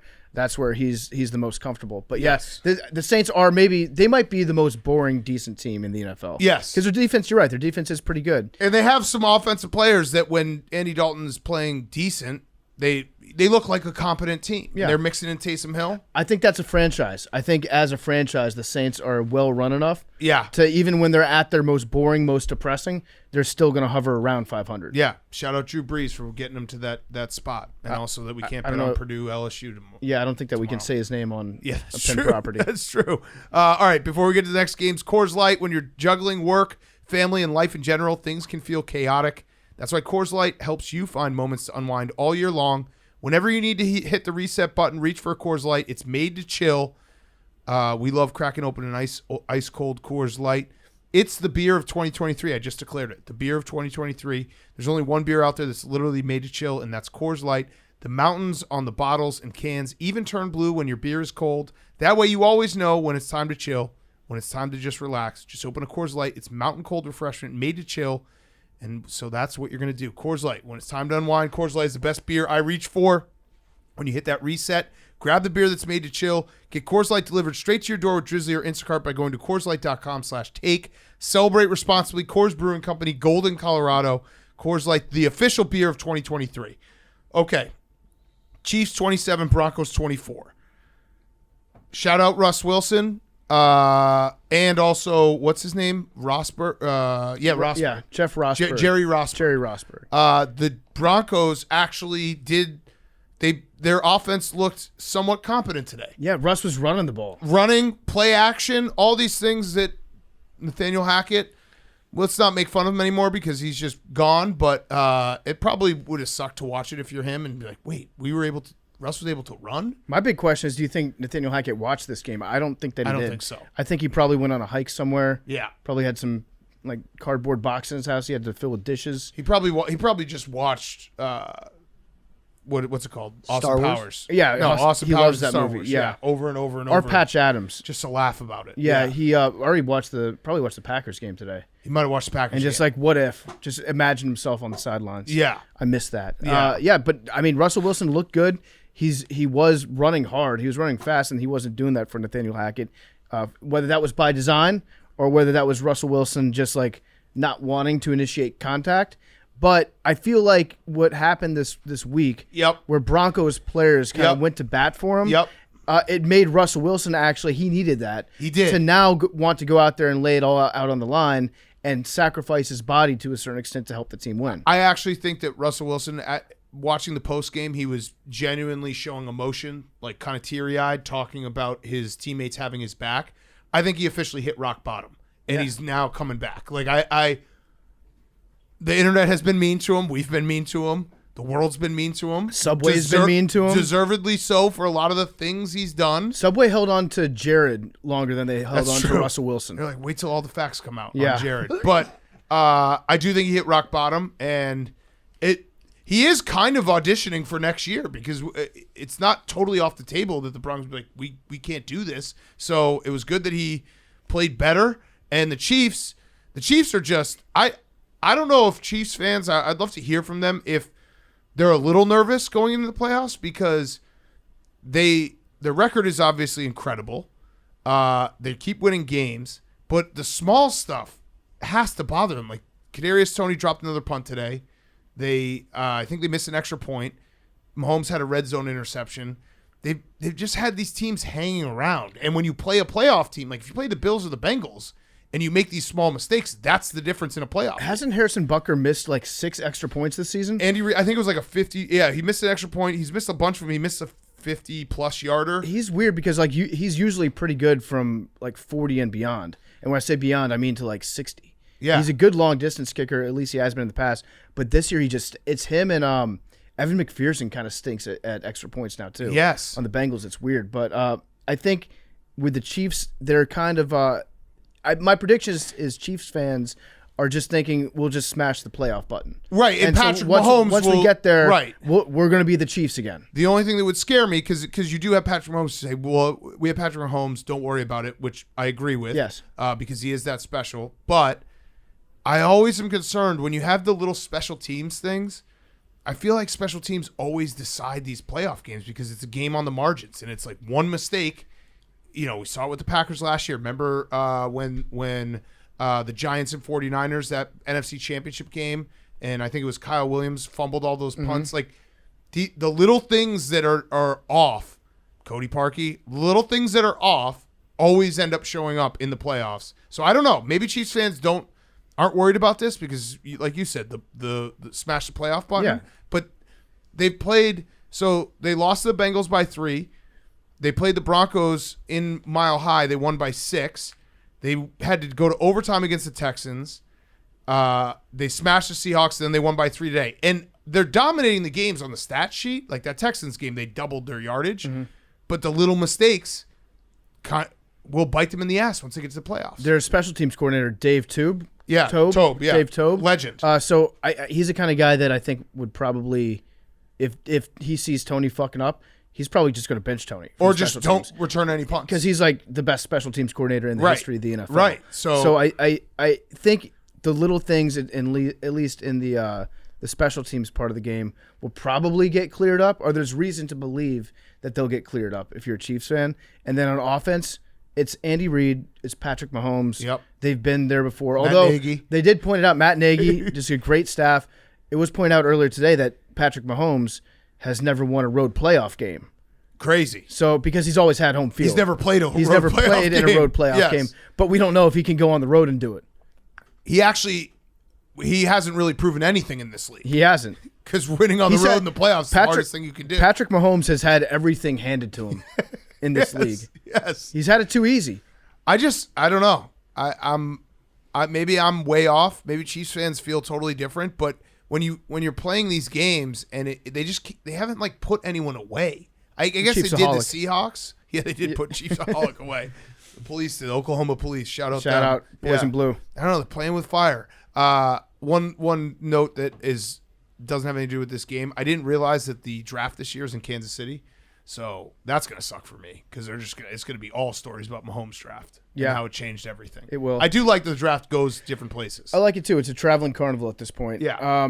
Patrick Mahomes completed a pass to himself in today's game. The old Brett Favre. I have a prediction. If it hasn't happened yet, because I didn't look this up, Patrick Mahomes is going to throw a touchdown to himself at some point. I would think so. Yeah, without It's a doubt. on the table. Did Mariota do that? He did. Mariota did that. Brett game. Favre's first completion was to himself. Yep. On the Falcons. I think Mariota did that against the Patriots, right? I think it was against the Chiefs. Yeah, I don't think it was the Patriots. I think it was a playoff game against It was the Chiefs. when the Chiefs came back and won that game. Or Yeah. sorry, when the Titans came back and won that game, right?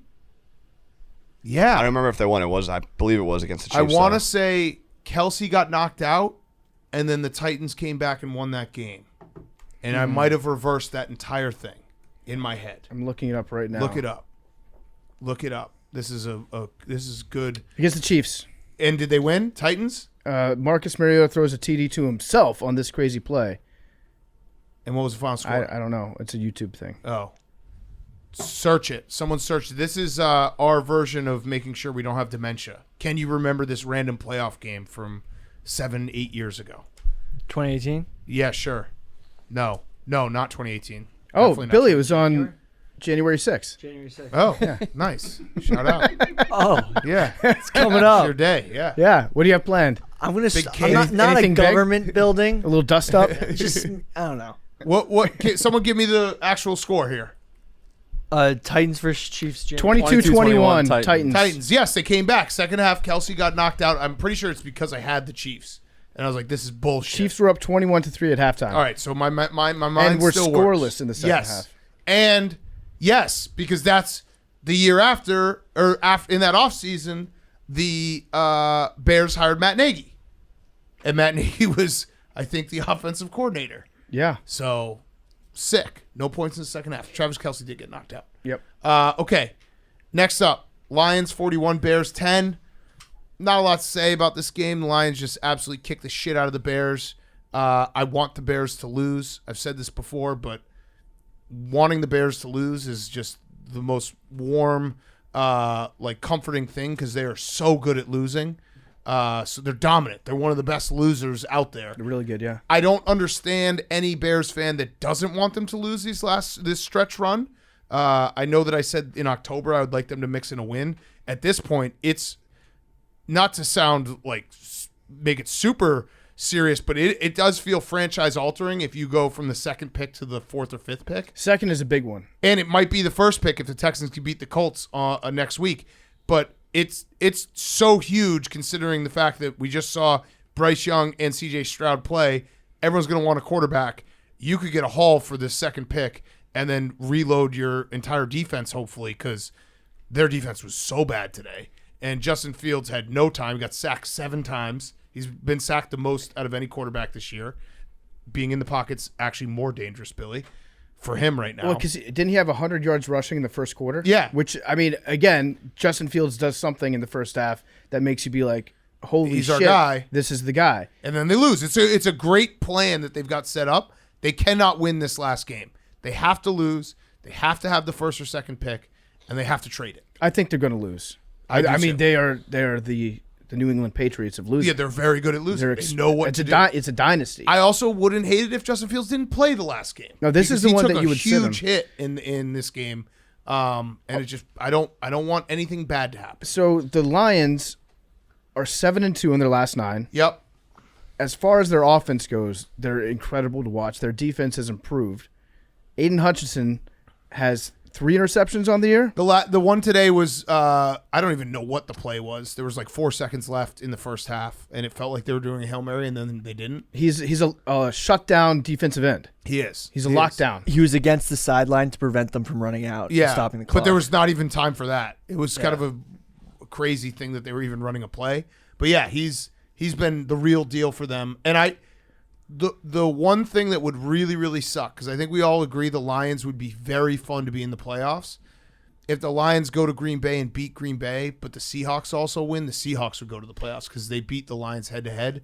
That would be the biggest bummer in terms of playoff enjoyment. If we're gonna draw it up, and Lions fans, please turn this off right now. This is what happens to the Lions. Yeah, no, they're not. This gonna is beat this is the Aaron most Rodgers. this is the most Lions thing to end the year. You're good. You're actually really good. If you get to the playoffs, you can probably win some playoff games. No, They're not going to beat And the then the Packers. Seahawks jump. You win your last game. I don't even think they're going to do that. You handle your business, and then the Seahawks get in because they win, and you go home after winning a game. And no one wants to see the Seahawks in the playoffs. No one wants that. But okay, Lions fans, you can listen again. This is how you know if it's brand new Lions or if it's same old Lions. I don't think they're going to beat Aaron Rodgers in Lambeau. He's on his fuck shit again. I don't know. I did like Fucking people up. I like the play that they ran today. The Bears ran today where they actually had somebody under center. They It had was a the tight end came in motion, went under center, They put a tight end at quarterback, Yeah. and then Justin Fields in at running back. pitched it to him, and I think it was a 50-yard gain. Yeah, that was a sick play. Yeah, and I think those are the plays that Luke Getsy has to put on paper to keep his job. Be like, hey, look, I have real plays. Yeah. We're still trying to lose, but I have real plays. I'll show you them in the first quarter, and then I'm locking it down, and we're not doing anything else. We've got plays. They're they're doing a very good job of that. Yeah, so I'm happy they lost. If you know, if you're friends with someone who's a Bears fan, if you have a family member who's a Bears fan who thinks that they should somehow try to win Week 18, you need to tell them to shut the fuck up, and then they got shit for brains. This is not. Someone tried to tell me it's loser talk today. No, it's actually winner talk to try to actually set up your franchise to be in the best possible position to get the most possible picks going forward. And they also have cap space, so I've been doing a little trade machine in my head. Yeah. Maybe a swap with the Raiders. The Raiders have the 9th pick right now, I believe. Maybe a swap with the Raiders, and we'll take Devontae Adams off your hands. You get the 2nd pick, we get the 9th pick. Maybe you throw in a 2nd-round pick as well, Raiders. You get your new quarterback.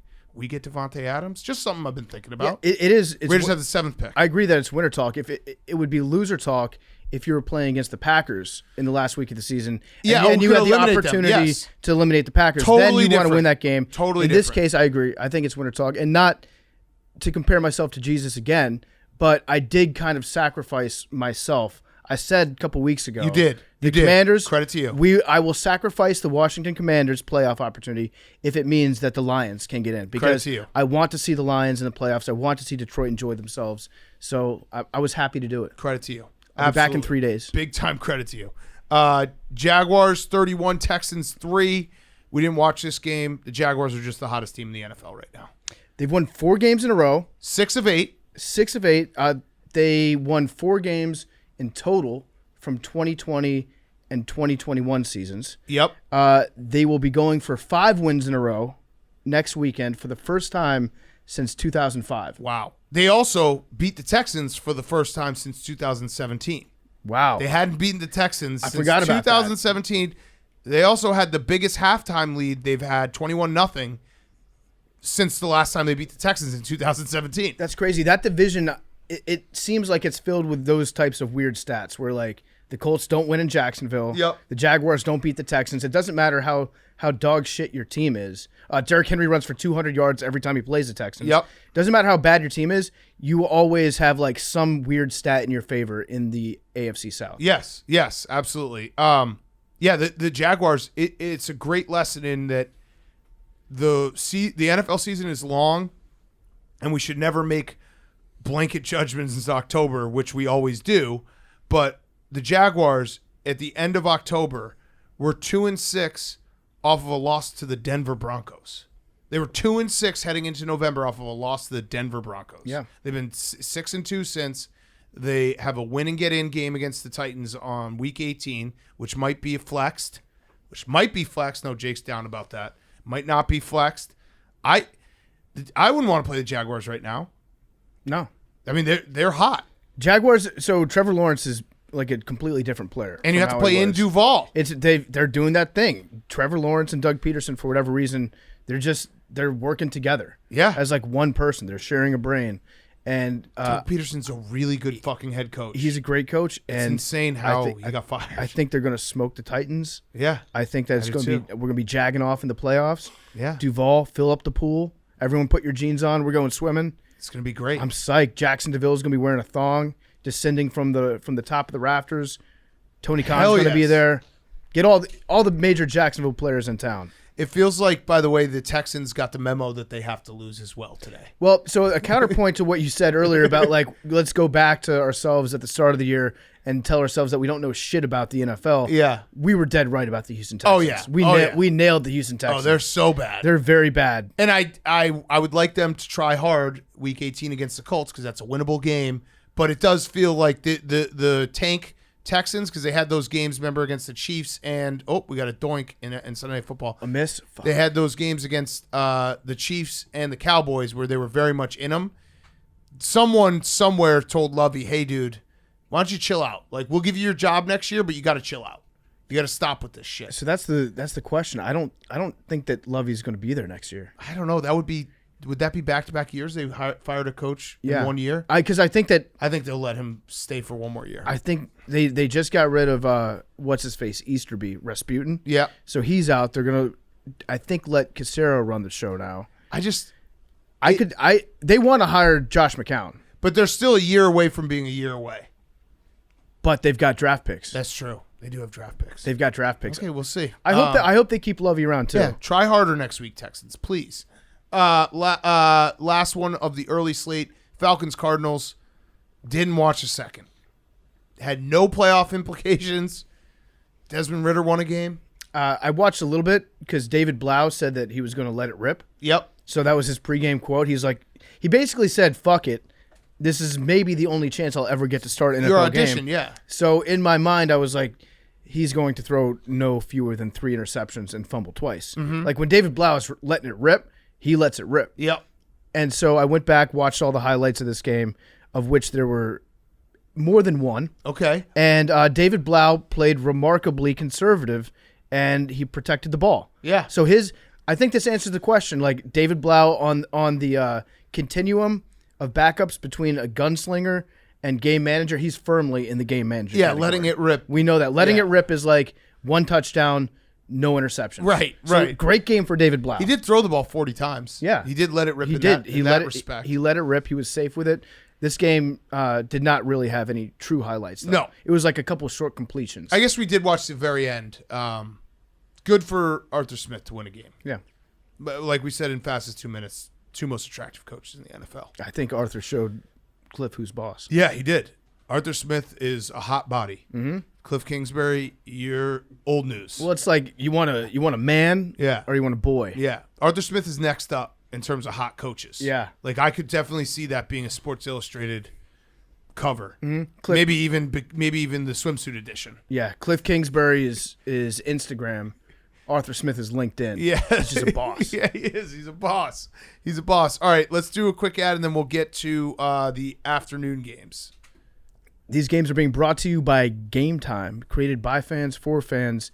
Game Time is the ticketing app that makes it easier than ever to score last-minute deals on tickets to sports, concerts, and shows, and they guarantee the lowest price. Game Time is the exclusive ticketing partner of Barstool Sports.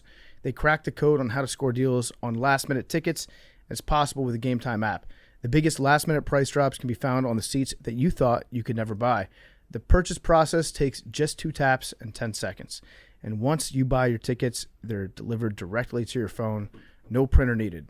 The app also allows you to easily share tickets with friends via text so you can get into the game seamlessly.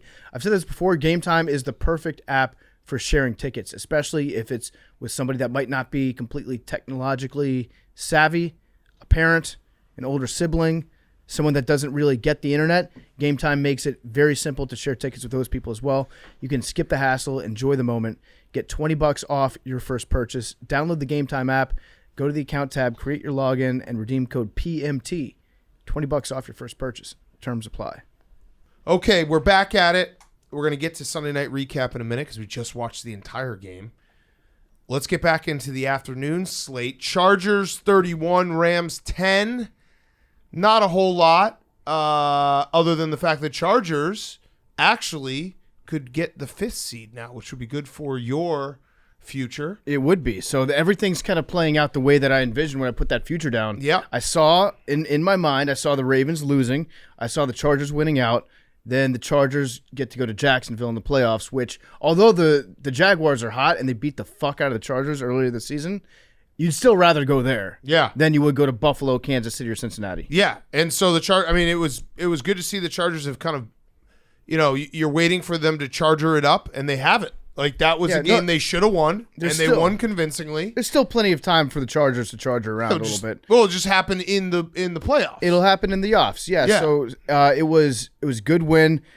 Kinjack tweeted out something interesting. Kinjack, the only actual Chargers fan I think in the world, tweeted out a stat about Austin Eckler that I was not aware of, and we should be respecting Austin Eckler a little bit more than we are, I think. Total touchdowns in 2001, 2022 for the following AFC running backs. Nick Chubb, 21 touchdowns. Okay. Josh Jacobs, 20 touchdowns. Okay. Derrick Henry, 20 touchdowns. Austin Eckler, 38 touchdowns. Wow. I mean, he's a weapon. Pretty good. Absolute weapon. Who is the guy? Who is the one Chargers fan?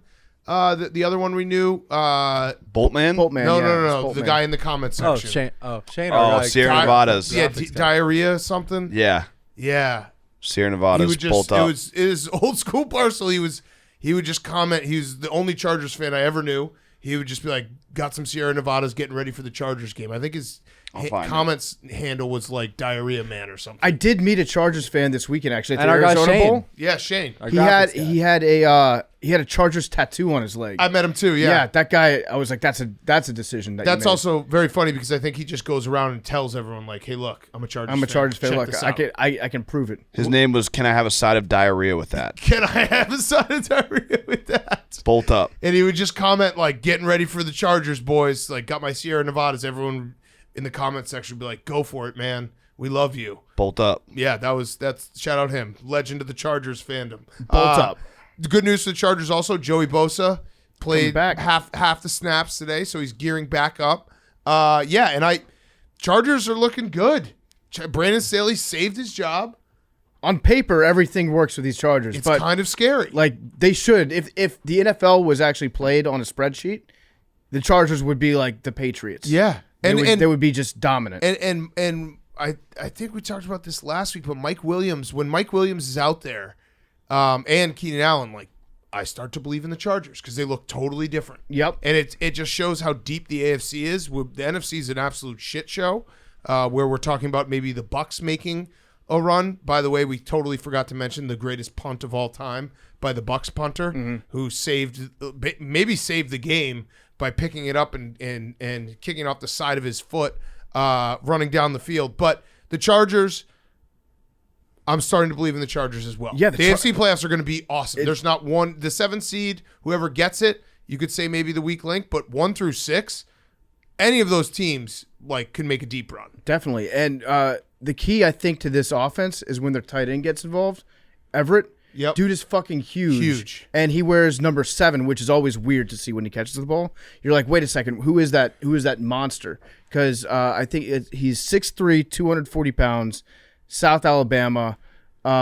This dude is fucking awesome, and when he's involved on offense, then you've got Mike Williams, who's also a legitimate red zone threat. Keenan Allen, also just a big dude. They've got massive targets. And it actually is a perfect, like, when the Chargers were struggling earlier in the season, Everett was the only thing they had. Yeah. So it was, now that they have all their pieces together, the Chargers are dangerous. The Rams, Cam Akers has kind of saved his career. That's nice. Back-to-back 100-yard games. Kind of came out of nowhere. Just figured the Rams were going to have this letdown after the Christmas Day beatdown they had of the Broncos. They're just not that talented, and maybe they'll beat the Seahawks week 18. I can see that happening. Yeah, I could definitely see that. It's interesting because you've got Cam Akers, who's been playing like really well, but at the beginning of the season, he was a doghouse guy. Oh yeah. I feel like running backs are the most doghoused position, right? Yes. If you fumble, you get in a doghouse. Yeah. If you just don't if you don't work hard enough in camp, don't watch enough film, if your blocking isn't on point as a rookie, you get into a coach's doghouse. Oh yeah. You very rarely get out of a doghouse. It seems like Cam Akers has worked his way out. He's worked his way out of the doghouse, yeah. And he's also one of those guys who's sneaky so young. What is this, his second or third year? But because of the injuries and everything, you think he's been around forever. He was good in college. Don't they have also Malcolm Brown as their other running back? I believe I think he so. scored a touchdown today. Malcolm Brown, that dude's got to be like 33, Malcolm 34. Brown. I mean, running backs, I can never get running backs. I remember he went to Texas and he was like the number one recruit, or he was top 10 in the country. 28 years old. At like any position. No. Different Malcolm Brown. Different Malcolm Brown. Another Malcolm Brown that went to Texas. Yes, there's different. They That had was a two of different one. Malcolm Brown, running back. He's 29 years old. 29. Yeah, I guess in running back years, that's like 40. Yeah, running backs, I can never actually get their age. Yeah, Cam Akers 23. Okay, next up, Niners 37, Raiders 34.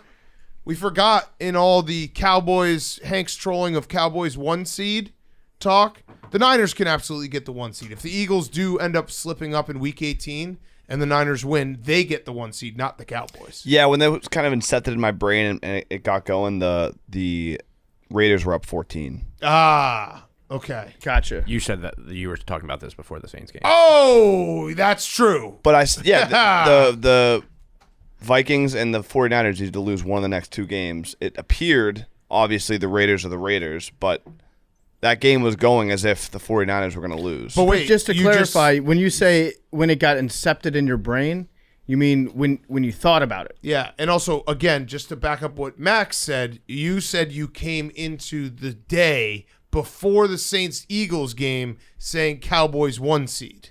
Yeah, I said imagine what it's going to be like. No, you were kind of like Cowboys are going to get the 1 seed. They still might. Okay. All right. Yeah, and if they are, I'll put my hand up and say, sorry, Hank, I was wrong. And what will you do if they don't? I'll shake that hand. No. You'll say, I'm sorry, I was wrong. I'm on my troll shit. Only if the Eagles get the 1 seed. If the 49ers get it. If the Eagles blow the 1 seed. If the 49ers get it, it's a technicality. If the Eagles blow the 1 seed, I will not be apologizing for anything. Okay. Jarrett Stidham was actually not bad in this game. He had a couple interceptions, but I don't think anyone expected Jarrett Stidham to look like that. No, he was good in the first half. The Raiders got in a shootout with the Niners defense that I think before this weekend, and you can't make a judgment after one game. If you polled everyone's the best unit in the NFL, the Niners defense would be up there. Yeah. And they got kind of obliterated today, which I don't know if it's a 1-game aberration, but that was a crazy game. I mean, if you're Jarrett Stidham, you have to be almost relieved right now because he had a great thing going for him, which was just be one offensive coordinator's pet guy that he brings around with him everywhere, his security blanket, his all-time backup, and never actually have to show anything in a game because then the ruse might be over. Yeah. If you have to actually perform. He goes out. Yeah, he had 2 interceptions, threw 3 touchdowns, almost 400 yards. Yep. Now he's just got to breathe out and be like, "Thank God I didn't blow that." Yeah. Hope no one watches Week 18 because there'll probably be a correction. But it's better that he did this in this game against a good defense. Yes. Now it's okay, imposter syndrome. Get that out of the way. Yep. He knows he's supposed to be there right now. Yep. Because this could have been a disaster for him. Could have been a disaster. I think everyone thought it was going to be a disaster. It was like a 10-point spread. The Niners, by the way, the Christian McCaffrey trade, turns out it was really, really good. So since he got traded, remember the first week against the Chiefs, it was like a limited role because he got traded that week. So not counting that game, He has 1,000 yards and 9 touchdowns in 9 games, and they're 9-0. Yeah, pretty good. 9-0 since he got traded to the Niners. Kind of a game changer. And every team loses the week after they play them. Yep. So bet against the Raiders Yeah, next Jarrett week. Stidham, fade him. Is what we're saying. Yeah, I am very much a believer that games can get out of hand and like the tenor of a game. We're going to talk about Michigan and TCU, where I don't think the Niners defense is all of a sudden bad. It's just this game became a shootout out of nowhere. Out of basically the Raiders marched down in the first drive, and sometimes games pinball like that, and it's not saying the Niners have a bad defense. If they do it 2 weeks in a row, maybe I'd say, that's weird. I think they'll be okay. This was a major look-ahead game, too, for the 49ers. Like, it's the Raiders. They're not playing against Derek Carr. They should play every year, though.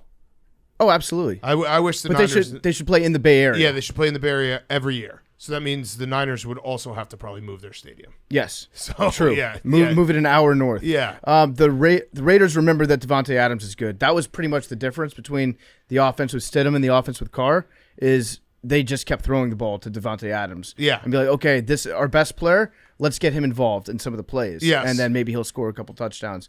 There was a report before the game, in case you were interested and curious when you saw the news about Derek Carr getting benched. Yep. You might have thought to yourself, wait, is Derek Carr going to retire now? I know we all thought about that, right? No. Oh, you did? No, I thought he was going to retire. Oh, okay, good. Because Ian Rappaport tweeted out this morning that Derek Carr has decided not to retire. Oh, okay. Well, so then he's I was coming wrong. back. Yeah, I was so way wrong. he's not retiring. Yeah. He's just benched for 2 games. Oh, okay. Point of clarification, he'll be back. He'll be on the Colts next year. Okay, we need Rappaport to tweet one of those for our friend Will Compton. Not retired. We do not retired. Just Not retired. year 11 loading. Year 11 loading. Wait for it. All right. The next game. So, yeah, Niners looks like they're going to be – they could be the 1 seed. They could be they could be the 1 through 3 at this point. So, we'll see what happens week 18. I think if they win and the Eagles win, they're the 2 seed. If they win, hang And on, the I'm Eagles running the win. simulation right now. I believe that's what it is. If they win and the Eagles win, they will be the 2 seed. There's only the Vikings are the only team that can't get the 1 seed at this point. Of those, like the Cowboys, the Niners, the Eagles, Yes. the Vikings cannot get the 1 seed. Yes, they're going to be either 2 or 3. Yeah. And if you're the Vikings, you might want to consider not playing against the Packers in the first round. I don't know if you want that 2 seed. Probably something you should consider. You got to think about it. But yeah, and then you have the reverse where the Packers probably don't want to play the Niners. Correct. So, yeah. Okay. Seahawks, Jets. Seahawks 23, Jets 6.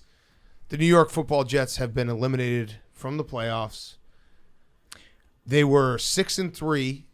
I know that this is. I forgot. I had one last thing about the Niners. I have to bring this up because I think it's a take that's going to start happening. And it's crazy to say that it's coming from the craziest person in our office, but Frank the Tank did bemoan that the Dolphins should have drafted Jarrett Stidham. Brock Purdy. Yeah. I do think that will be a real take that people will say, well, they should have drafted Brock Purdy, Mr. Irrelevant, even though I would say every single quarterback in the NFL would look good in this. No offense to Brock Purdy. Not except for Carson Wentz. Except for Carson Wentz.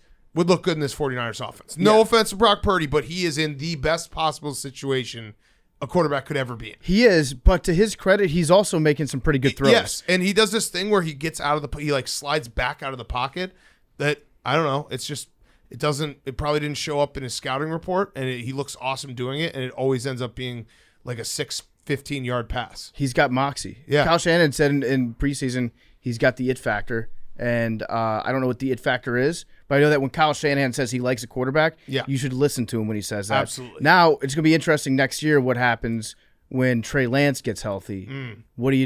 Do you stick with Brock Purdy? And then, I mean, we're going to start having the conversation soon of like how we talk about Tom Brady, like how could 32 teams not draft this guy? That's what I'm saying. Frank the Tank is the canary in the coal mine. That take is coming. He was the first one to it. All right. I didn't intentionally do this, but I have to reintroduce this game. Seahawks 23, Jets 6. The New York Football Jets have been eliminated from the playoffs. Hey, I'm curious to know who got eliminated first, by the way. Was it the Commanders or the Jets? By the clock. Oh. I think no, it was, Commanders lost. No. The Vikings went final Vikings after. game went out. So Billy, your team got eliminated first. Yeah. Sorry, I feel bad for you as a Jets fan. It's gotta be tough. And Yeah. Billy, I feel bad for you as well. I know that the joke that is always made whenever a team wins a big game in the regular season, they're like, "Congrats on the Week 4 Super Bowl." That actually applies for this Jets season. They won the Week 9 Super Bowl when they beat the Bills and went to 6-3. They've been 1-6 since. I think it's even worse. I think when we beat the Packers, That one was like Oh yeah, that's sauce put the cheese head on. yeah. That's when it started. yeah. That's when the whole "I feel bad for you" guys started. Yeah. It, Well, no, that was the Thursday night game, Commanders Bears. I know, Oh, but we yeah. were That's coming he literally off of, said he felt bad for us as fans because his Jets team was so good and they were heading to the playoffs. yeah, They've been eliminated from the playoffs. Just was a I don't know delusion. if I don't know if I said that yet. With a week left. With a week left, they've been eliminated from the playoffs. Yeah. Now, well, how do you think this game plays out if you have Zach Wilson in there? honestly, I think Worse? Well, no, Mike waits- I want to see if he was. Yeah, go ahead. I mean, the thing is, Zach Wilson just was a lightning rod for criticism, and I'm really trying to figure out. It's I the think media I might Billy, go- yeah, I give like us this that. take. No, 'cause no, you said this this is- take this before. is- I want to hear it. I'm For the gonna- people, I'm for going the to people. dedicate my whole off season to figuring out what is the reason why quarterbacks are having real problems succeeding in the New York Jets organization. Because look, we played a former New York Jet quarterback today, and he played pretty freaking well. Wait, but you said specifically, I really do think it's the New York media that makes the Jets bad. Do you think it's Billy. different media that covers the Giants? Well, I think that the lightning rod that is the Jets is the fullback for the Giants because they get all the heat. Like if you looked at the criticism, I mean, it's a lot more warranted for what was happening, but I think it did mess with dudes' heads. I mean, like, Do you think it has anything to do with drafting poorly No. or coaching or anything No, like that? it's Or- the or very winning? dishonest journalists out Yeah. there. They say It's green Phil Mushnick or they say whatever his name is. green team bad, Yeah. and they just hate the quarterback. Quarterback, terrible person. I think it's one of those things where depending on the type of person and player you are going into New York, you're going to attract a lot more media attention. I think we've had a lot of those players. Shouldn't they draft if you know that? Shouldn't you draft someone who Right, can handle right, it? definitely. Or Like, maybe trade for somebody that can handle it, Yeah. or like find a quarterback that you know. Like I think maybe the Giants had that more in mind when they picked a guy like Daniel Jones, who kind of everyone used to comment this like looked like he was a finance bro, who as had opposed zero- to Zach Wilson, that who's looks like, like- he's a blue collar no, construction. it looks worker. like he's banging moms and like there was just a He lot looks more. like a finance bro, but it's like his summer internship his junior year Yeah. at Goldman Sachs. I don't know. I Wait, think Daniel Jones has gotten a ton of criticism.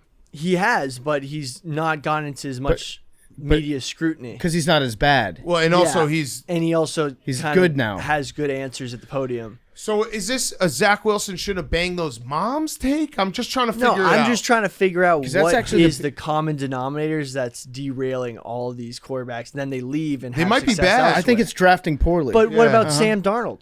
right. yeah, He had a good week this week. Geno Smith has had a whole career. Sam Darnold, you can renaissance. blame. Can't you blame him on Adam Gase? And getting mono. Yeah, True. I mean, like New York media sniffed that one out. Pretty Yeah, they quickly. got him. Uh-huh. They got him pretty good there. And like seeing ghosts. I don't know what it is. That- I'm gonna try to. that I wasn't might really make New it. York. I think that was Gase, wasn't it? yeah, You and then blamed also that one on was Gase. ESPN. That was Monday Night Football. I right? might do like a docu-series, like try to figure out Okay. what the hell's going So on. so just so we're clear, the docu-series is the Jets aren't bad. The media has made them bad. yeah, Okay. I think the docuseries could just be like a review of their draft choices. yeah, but like the thing is, they drafted pretty well this year. yeah, no, they It's have like drafted quarterback, well. yeah. Yeah. Just not Okay, a quarterback. Very get- important position. I think maybe I- the most important position in Yeah. all of sports. I understand what Billy's saying because, and you should probably understand this too.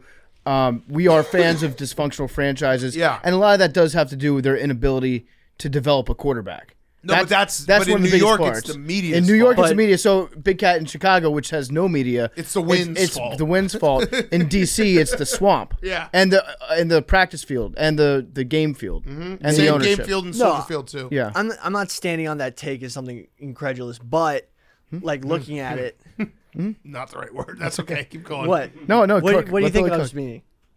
Like I I'm don't- not trying to be like that take I said in jest, and now we're bringing it up. But like it would be funny to figure out what exactly is going on. I would like to see if you were this. to interview Sam Darnold, Geno Smith, even Mark Sanchez, I- and just ask them these Christian questions. Hackenberg. This would Yeah. actually be a great little video series, maybe thesis. I would like to read something. I might as like well. write up a report and then Okay. give it to the Jets. I actually, you know what?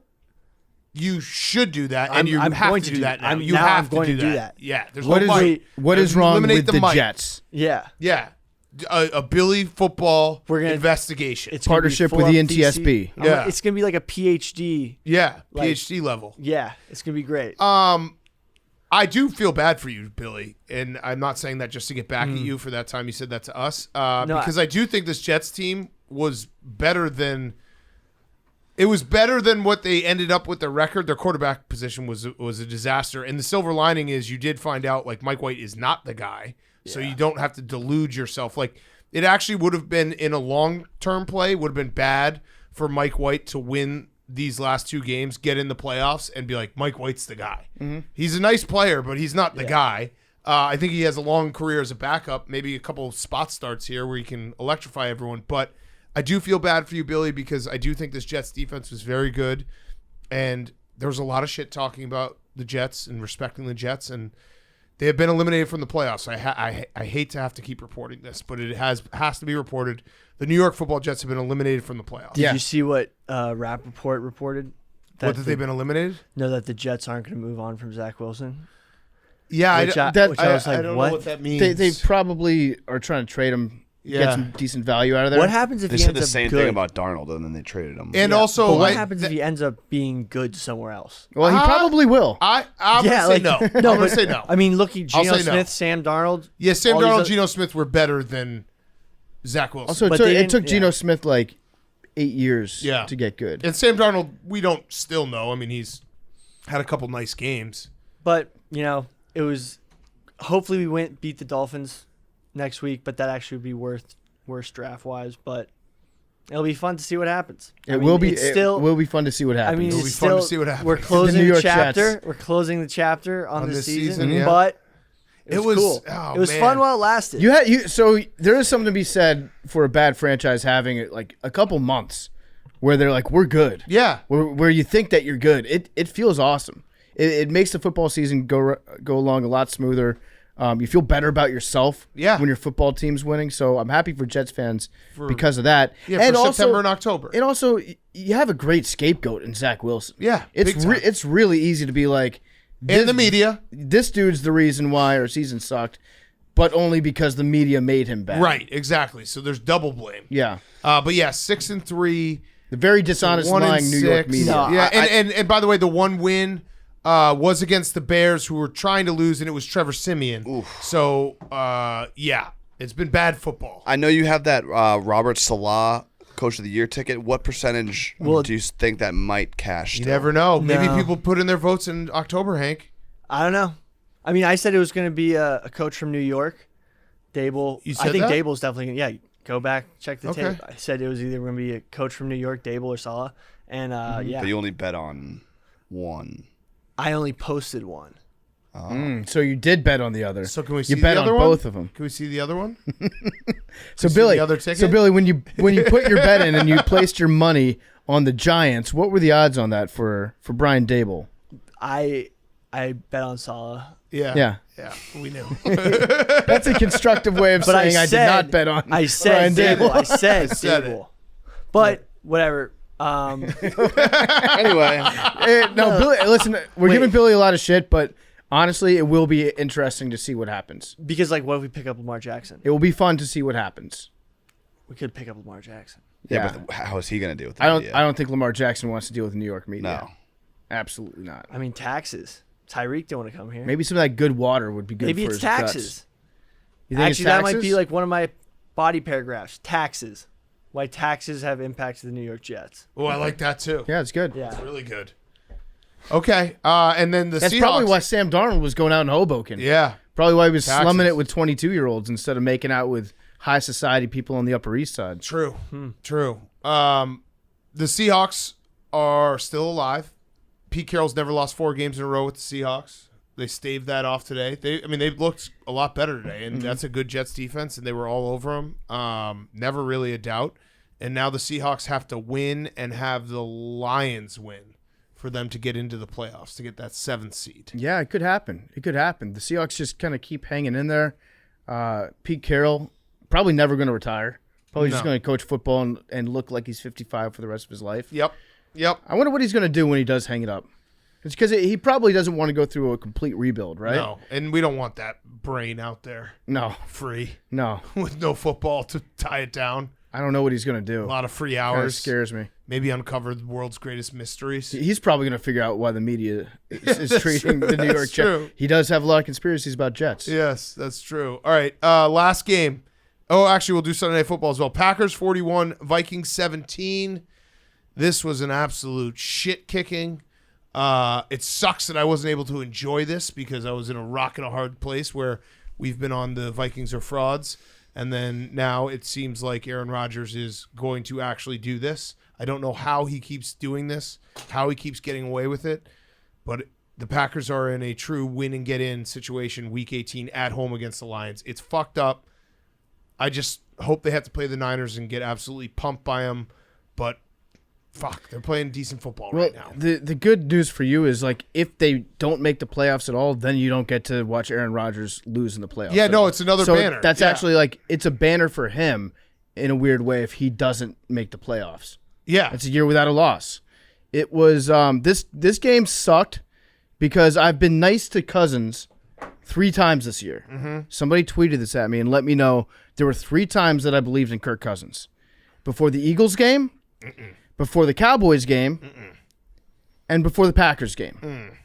So hand up, I should never, but you should want me to not believe in the Vikings. Yeah. The Vikings fans should beg me to just stay away from their team.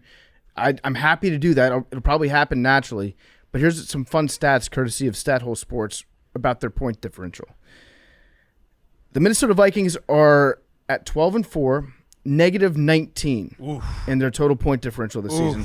Since the 1970 merger, the average point differential, guess what the average point differential is For what? for 12-4 teams? There have been 88 of them. Let's say 70 plus 75. 119. Whoa. Average plus 119. And there are 3 12-4 teams, the 49ers, the Cowboys, the Vikings.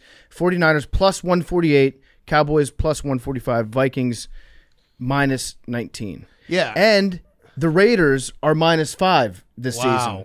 So the Raiders are 14 points better as the season goes than the Vikings are. Damn. Yeah, I mean, the Vikings, they've won 11 one-score games. They beat the Packers by whatever it was, like 16, week 1.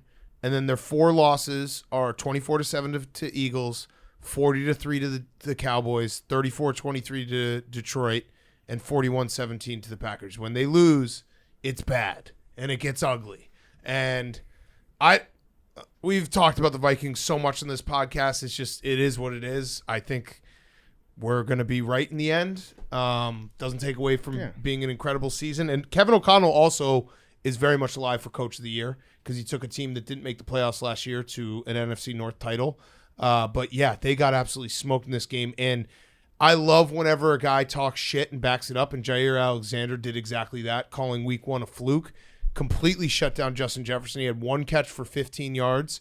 He also lost his mind on the sideline. Did you see that when he tried to hit him with a helmet and ended up hitting the ref? Yeah, Justin Jefferson. Yeah. Took his helmet off, tried to hit him because he was so pissed off that Jair Alexander tried to gritty. He grittied on him. Yeah. So he Which broke up you're a allowed pass. to do. You are. That's the point. That is the double-edged sword of coming up with an awesome celebration is that people can do it right back to you in your face. Yeah. And that usually happens. So, Jefferson took his helmet off, tried to smash it on him, and just missed. Hit the ref in the back.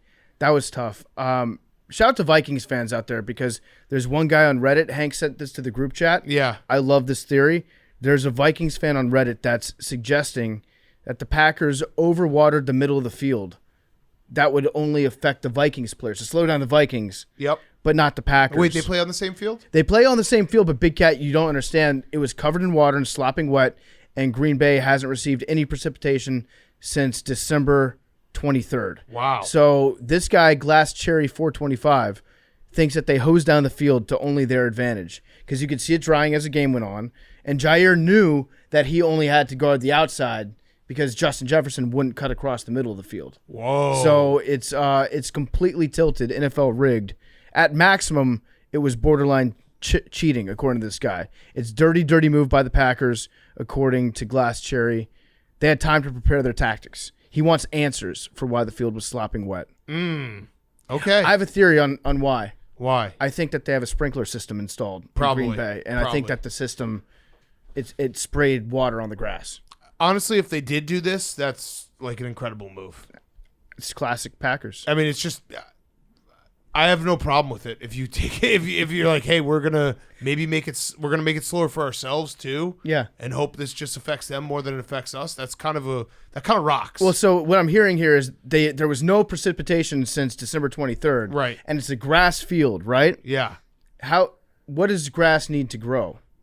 Water. Probably they were probably watering their field. Yeah. To make the grass grow. That is true. And trust me, it could go way deeper than that, but that's my general take on it. Wow. Okay. So illegal game. Packers didn't actually win. You could make that argument. I can't believe the Packers are going to do this again. It's so fucked up. They're going to lose in the first round because what? Depends on who they play. Well, they're probably going to play against the 49ers. I know, but what if they play the Vikings? But imagine how satisfying it's going to be when the 49ers beat them I 50 know. to 0. Oh yeah. No. If they play the Niners, Cali I'm gonna boy. be that's gonna be a great game. I'm gonna be all locked in for that game. But if they somehow draw the Vikings, that's gonna bother me to no end, because then they'd go play the Cowboys, the 1 seed, and they could beat the Cowboys. Good. The 1 The seed. 1 seed, yeah, home field throughout. Right. And then, Mike McCarthy is going to be on all sorts of tilt planned against his former team. Exactly. They beat the Cowboys already this year, so Yeah. I know that they'll lose to the Niners, but even them being in scares me a little bit. But they're going to play the game in Santa Clara. It's going to be Aaron Rodgers, basically a home game for Aaron Rodgers. 'cause Hopefully he a grew night up there. game. He's probably going to have all his family. He might have some friends that come out to the game. This is gonna suck. They're gonna go on a run. God damn it. I think we're good. I think we're in the clear. He is doing the thing where he knew that they were going to win this game before they even and he played. knows he's gonna beat the Lions. When he said it the other week, when he was like, "Oh yeah, not all of them are above 500." Yeah. Talking about the Lions. All right, fine, fuck it. I'm just nervous. Everyone Packers fans know I'm nervous. This is gonna, because you just never know. You just fucking never know. Although this guy's won the same amount of NFC Championship games as Rex Grossman, that's a fact. So it'll be fine. It will all work out. It'll be fine, right? It'll be good. Right, Max? Fine. Hank just this devilish grin, knowing that my pain is about to come. If you're a Vikings fan, you have this as a spin zone. This was from C Hug D's Nuts. Okay. He tweeted this at me. He's a reliable source, I think. A Vikings loss eliminated the Saints. The Vikings could have done this on purpose as retribution for the 2010 Bounty Gate. Oh, so you have your revenge. There it is. So congratulations, Vikings. Way to go. You're playing Lions the long just game. have to win. I'm also rooting for Jared, so okay. Yeah, your pain is my pain. All right, yeah. Lions have to win. The world wants the Lions in the playoffs. They don't want the Packers. We do. I gave up everything to get the Lions in. God damn it! Detroit Don. We might have to fly him out for the stream. Imagine that. Super fan just going crazy on the stream. I might have to make a phone call about that. That would be intense. All right, last game, Sunday Night Football. I think we should fly Commander Dale from Detroit Urban Survival Training out. Okay. Can we do background checks on all these super fans just before? Yeah, because there's no psychos We didn't in this do a office background ever. check on you. Billy, if we do a background check Let's background check everyone. on everyone that worked here, half the office would be unemployed. That's a Pandora's box you Yeah. do not want to open. Come on, Billy, use your head. All right, last game, Sunday Night Football.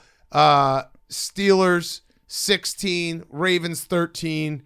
That was an awesome game. We watched the whole second half.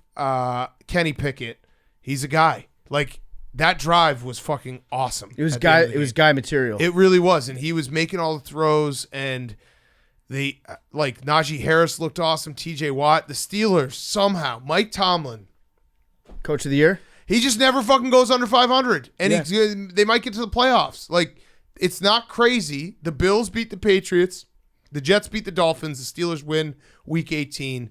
the Steelers are in the fucking playoffs. Everything is falling into line for them. They're going to end up 9-8. They're going to get to the playoffs. And this was a good thing, I think, for Kenny Pickett. If he's able to, like, you could make the argument for some other teams that getting to the playoffs and losing in the first round is not good. Like, Hank is probably not looking forward to watching his Patriots lose in the first round. But in this case, if it's a rookie quarterback, Kenny Pickett, he had his moments where he looked shaky, where people were saying, okay, we need to be starting Mitch Trubisky instead of Kenny Pickett. Mm-hmm. I think this is great for Kenny. Kenny's like that second half that he had today, there were some bad parts, but I think he learned just throw the ball to either Pickens or Freiermuth. Yeah. And then you'll probably be able to figure out from there. All right. And your defense is good enough where if you scored 19 points, you're probably going to win most of the games that you're in. Yes. All right, let's play a little whose line is it anyway for these 3 games for the AFC playoffs. So, Patriots at Bills. I'm going to say Bills by 8. I was going to say 6.5. 8.5. That could change, obviously, because they're playing against the Bengals on Monday Night Football. Jets at Dolphins. Who's starting for the Dolphins? Not Tua.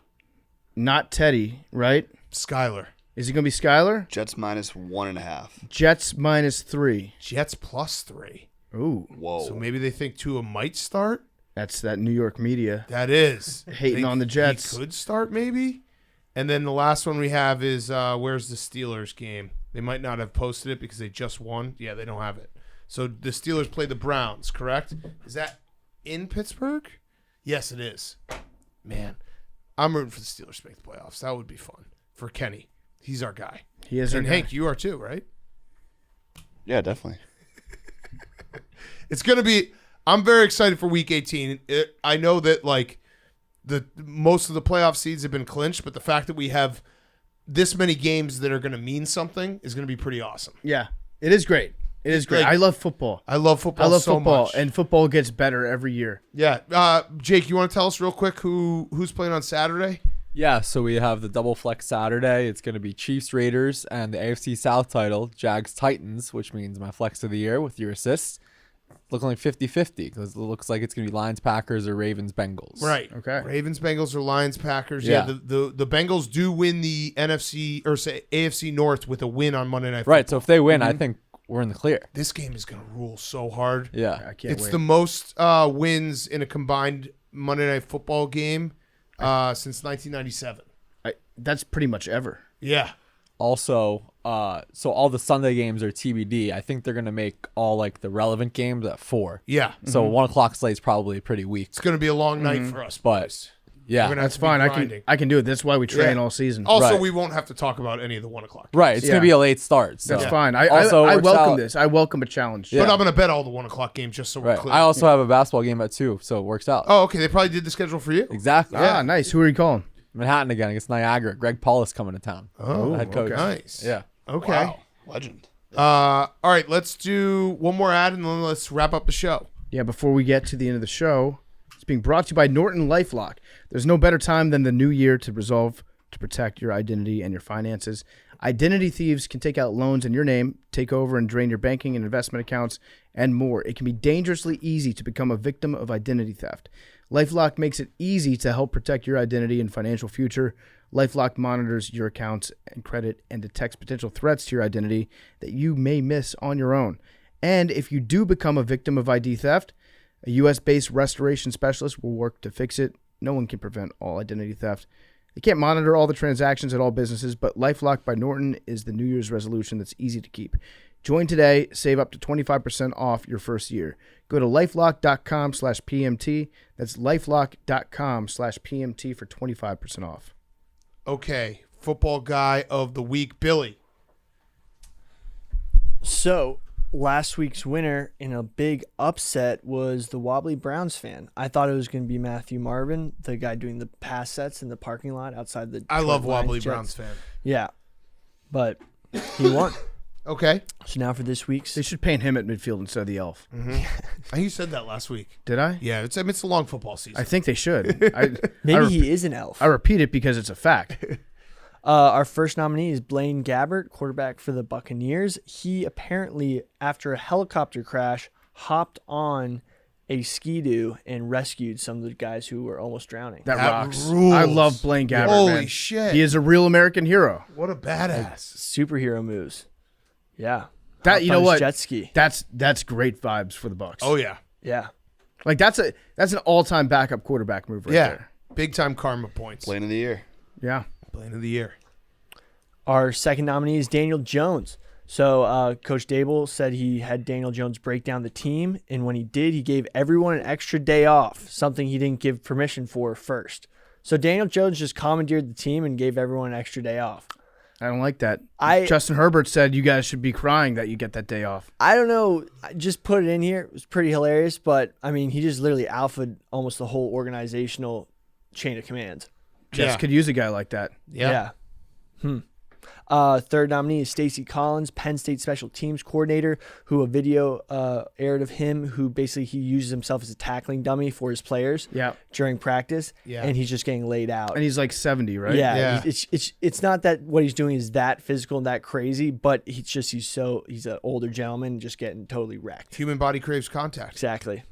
And our last nominee is Steve Sarkisian before his bowl game, Alamo Bowl. Look, a lot of people I don't didn't know like if this. this is a football guy. He was amped up as fuck. If I saw my head coach ready to fight a guy right before the game, What happened? Yeah, Billy, explain what happened. so basically, he was in the tunnel. They're waiting. They're getting amped up to Yeah. run out into the field.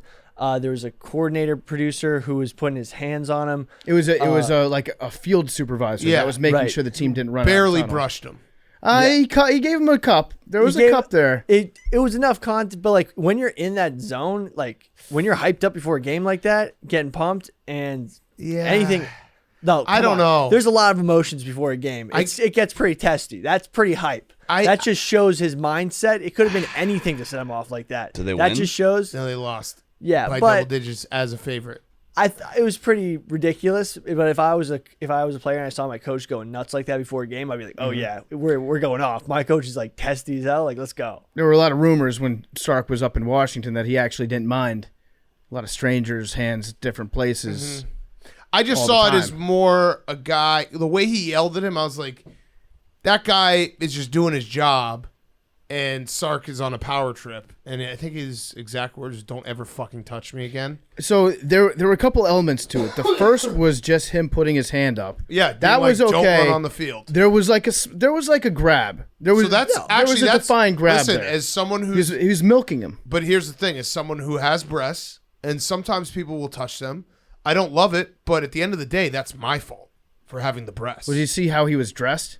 Yeah, it was his He probably, But I'm just saying, if he was I don't, asking for it. if I did some push-ups and got a hard body, I wouldn't care that people grab my breasts. I mean, it might be one of those things where he comes up to the guy after the game. I don't know if he did this and was just like, "Yo, sorry, it was just pre-game atmosphere." Like a lot of crazy shit happens before the I'm game. gonna Like guess players he get into didn't. fights. Like Sark- think about it. Sark doesn't strike me as a Yeah, guy that's like my making bad.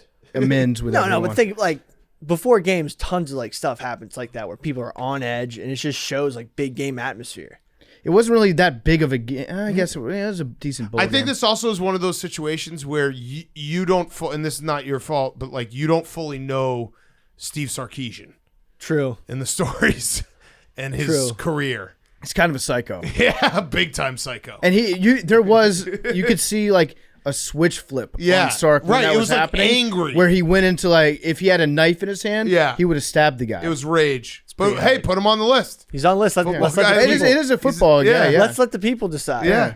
Oh, and this last one, this is a throwback football guy of the week. The U.S. Army.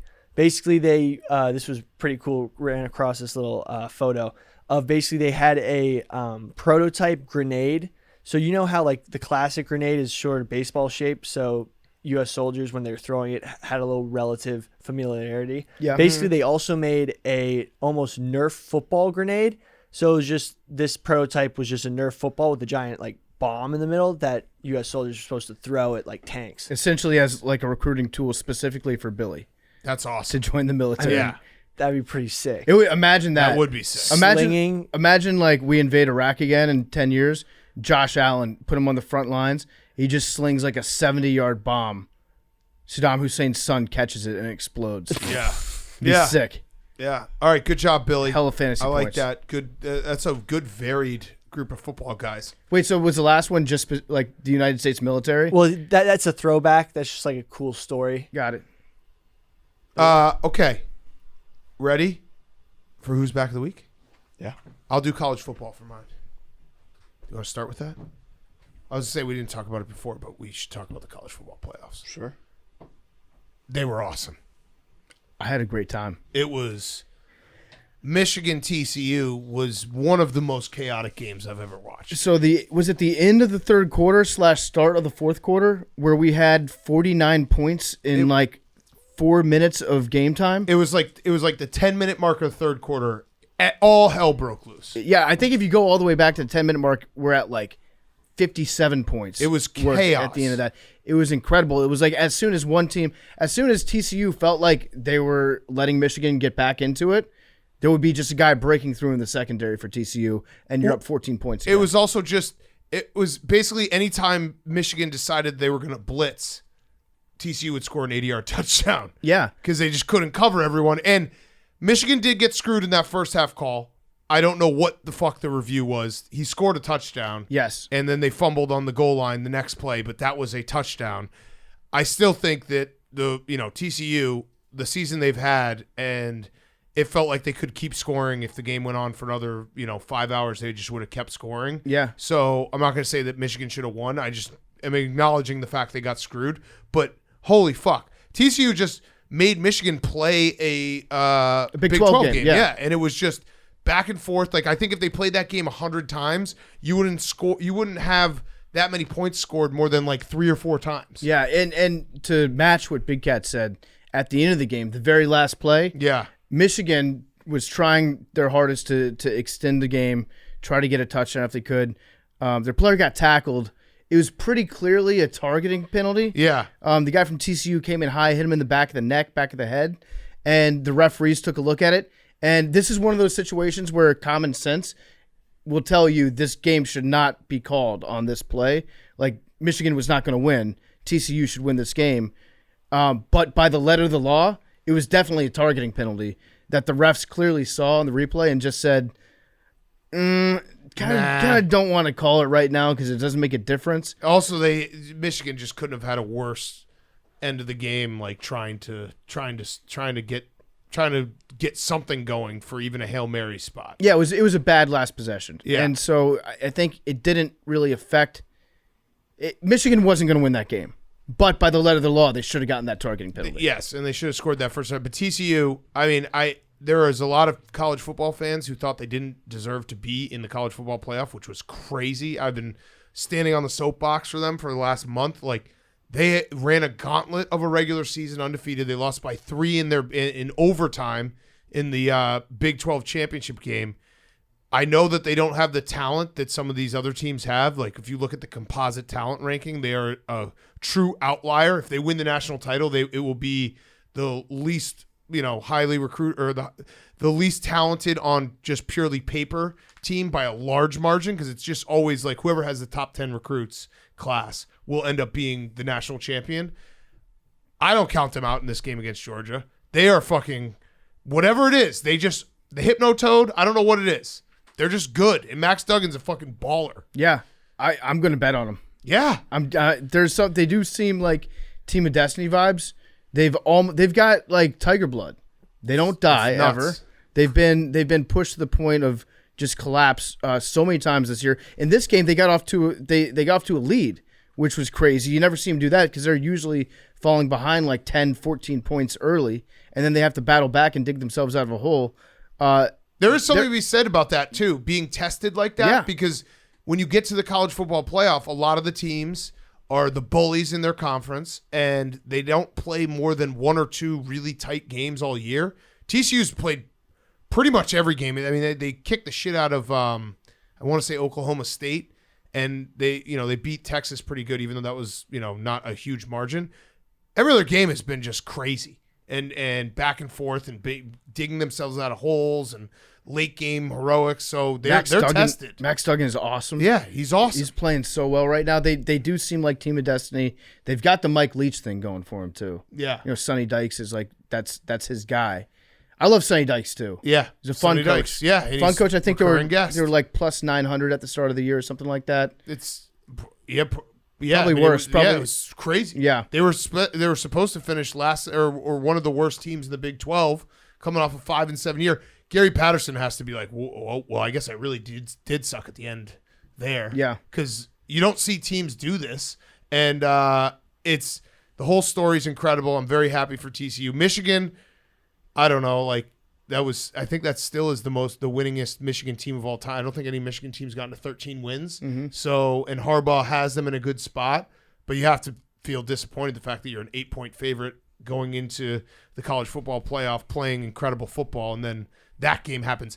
Here's the craziest part. Michigan had 3 interceptions was it 3 interceptions in a fumble? Did they have 3 interceptions? Or it was 2 interceptions and a fumble. 2 interceptions and a fumble, so 3 turnovers. How many turnovers did Michigan have in their other 13 games? 10. 7. Damn. That's how crazy that game was. Yeah. Michigan played a certain style. They took care of the football. They leaned on teams. They played great defense all year. And they get into this game, and all hell broke loose. And you just knew that second half, like, there was nothing they could do to bottle that up. Like, Yeah. you can't – you'd have to just restart the game another day to figure out how to stop what was happening in that game. There's something to be said for a team like that with TCU that will just play crazy. Yeah. And they'll draw you into a fucked up fight and beat you with experience because they're like, we've played some of the most fucked up football games that you'll ever see. We know how to do this crazy shit.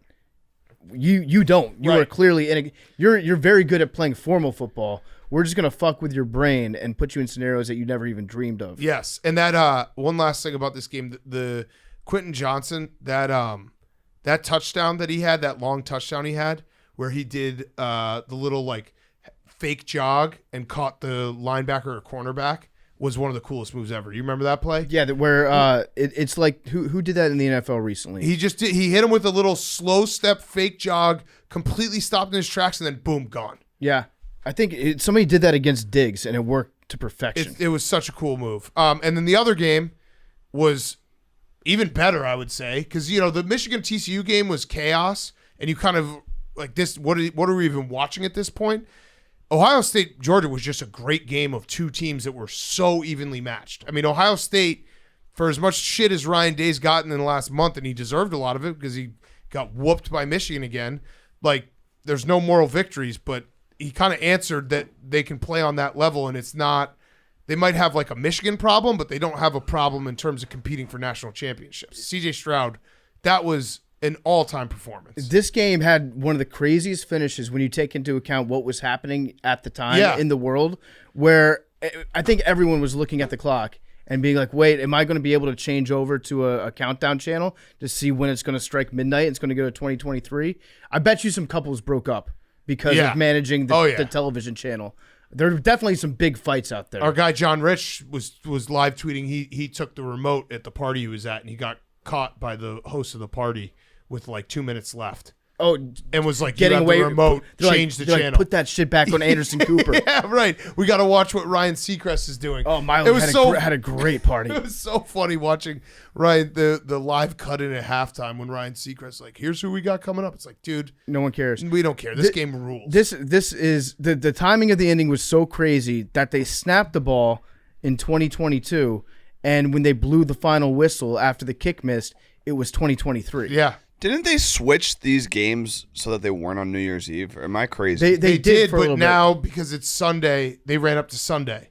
So NFL Sunday, they didn't want to compete with that. It's much better not on New Year's Eve. I agree. Well, because there's probably a lot of people that just straight up had to miss the game that would have watched it otherwise. I would agree if I was just not a loser who had no life and I was sitting at home anyway.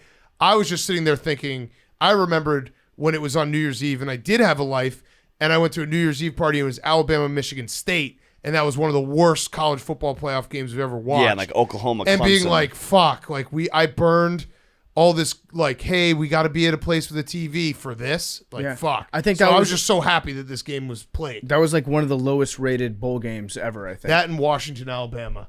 So it was, I mean, the whole game was incredible. CJ Stroud was incredible. Stetson Bennett, I thought he got over this because it was almost identical to the national championship game where there were moments in the first half where like, does Stetson Bennett just like, is this moment too big for him? He's fucking 25 years old. Like, what is going on right now? And then when they needed him the most in the fourth quarter, he had 3 touchdown drives, and it was like, oh yeah, Stetson Bennett's pretty fucking good. He is actually very good, and I think he's gotten faster over the years. Too. Yeah. He's moving around better in the pocket. Ugly crier. Very ugly crier. Ugly crier after the game, and we should say that Kirby Smart now goes down in history as the greatest timeout of all time. The timeout for the fake punt. I do appreciate Ohio State fans still saying that it happened after the snap, even though they literally have a simulcast. ESPN, does it on like 17 channels. They had the simulcast where they're following the coaches, and then the game is in the right box, and you can see him call the timeout. I don't know, solid like 5 seconds before the snap. The ref was a little slow on it. It was a little slow, but and the graphics department was slow. It goes down. I mean, I tweeted last night, Chris Webber, worst timeout ever. Kirby Smart, that has to be the best timeout ever because the game probably ends there if Ohio State gets that first down on the fake punt. They then punt, and they're able to come back. It was a genius play. Yeah, it was an awesome end of that game. It was a life-affirming Saturday of college football. Some people were saying that the Alabama-Kansas State game was going to be the best game by far all day when it happened. Iowa-Kentucky was pretty fucking awesome. Iowa, I want to just give a lot of respect to what Iowa does just as a state and as a football program. And anybody that spends their time watching Iowa football all year, you should be eligible for USAA. Yeah. If you sit down and you watch every single Iowa football snap, because they find weird ways to win, but then you go back and you think about their season and you have no idea how they scored a single point. Yeah. So Kentucky's offense on Saturday, these are their drives: punt, punt, punt, punt, pick six, punt, pick six, punt, turnover on downs, punt, turnover on downs. Respect. I mean, respect to Iowa. Wave to the kids. Insane. Wave to the kids. You knew when it was 14-0 that the game was over. And Bryce Young was incredible. He was dropping dimes. I don't want to say that. I mean, watching Bryce Young and C.J. Stroud, it's like these guys are going to be really fucking good in the NFL. Yeah. And C.J. Stroud using his legs, which it's insane that. I don't know if Ryan Day told him or if it's the game plan. Like Ryan Day called a perfect game. C.J. Stroud does not run even though he's fast, and he was a weapon. He should start running a lot more. Maybe they were just saving it for that moment. But I walked away being like Ohio State. Like again, you never are happy, or you're never like happy after a loss like that. But at least all those questions that were happening in the last month after you got lost to Michigan, you kind of answered them all being like, yeah, we're still an elite program that's, top 5 and can compete for national championships. I think what it comes down to, and you know more about the Big Ten than I do, so stop me if I'm wrong on this, but I feel like Michigan was designed specifically, they were re-engineered to beat Ohio State, to win that game. And then the rest of that division that they play in is kind of dog shit. So they're able to use their superior recruiting and bigger people generally to just shove everybody around. But they were built to beat Ohio State. They ran into problems with TCU because TCU does not play a style of football that Michigan was designed to beat. Ohio State is designed to beat everybody else except for Michigan. Yeah, no, Ohio State's definitely like the way they've built their program up. It's to compete for national titles. The only thing I would say is that Michigan, I wouldn't say. Michigan was designed to win a national title too, just in a different way because in the 1980s. No, but they're not like an Iowa or Wisconsin. Like they're a real deal and they run a real offense. It's just that game against TCU. I throw my hand up. I'm like, you can't. It just it got crazy. Yeah. You can't. If they play that game again, I think TCU can still win it, but I just. Like I said, the turnovers, 7 turnovers all year, and then they had 3 in one night. Things got out of hand. So I wouldn't say, it's not some existential crisis that Jim Harbaugh has to, figure out. They just got beat, and it was a crazy game, and they were set up. I think they would have given Georgia a good game. They obviously could beat Ohio State, so I think Michigan's right there on the doorstep of winning a national title. It's just hard to win these college football playoff games. And now people are going to throw a bag at Harbaugh, too. Yeah. Denver's batting their eyes at him. Colts are going to bat their eyes at him. Yeah.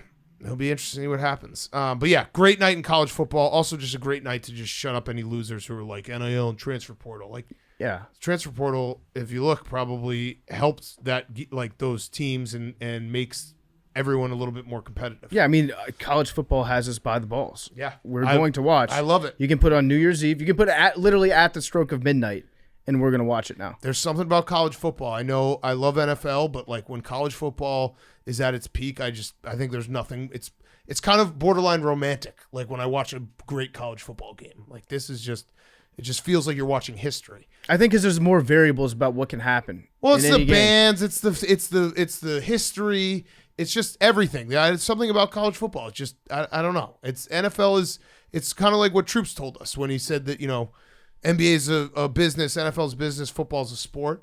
Like there is a little bit of that with college football versus the other leagues where, and people say, well, NIL has made it a business, but NFL is just everything.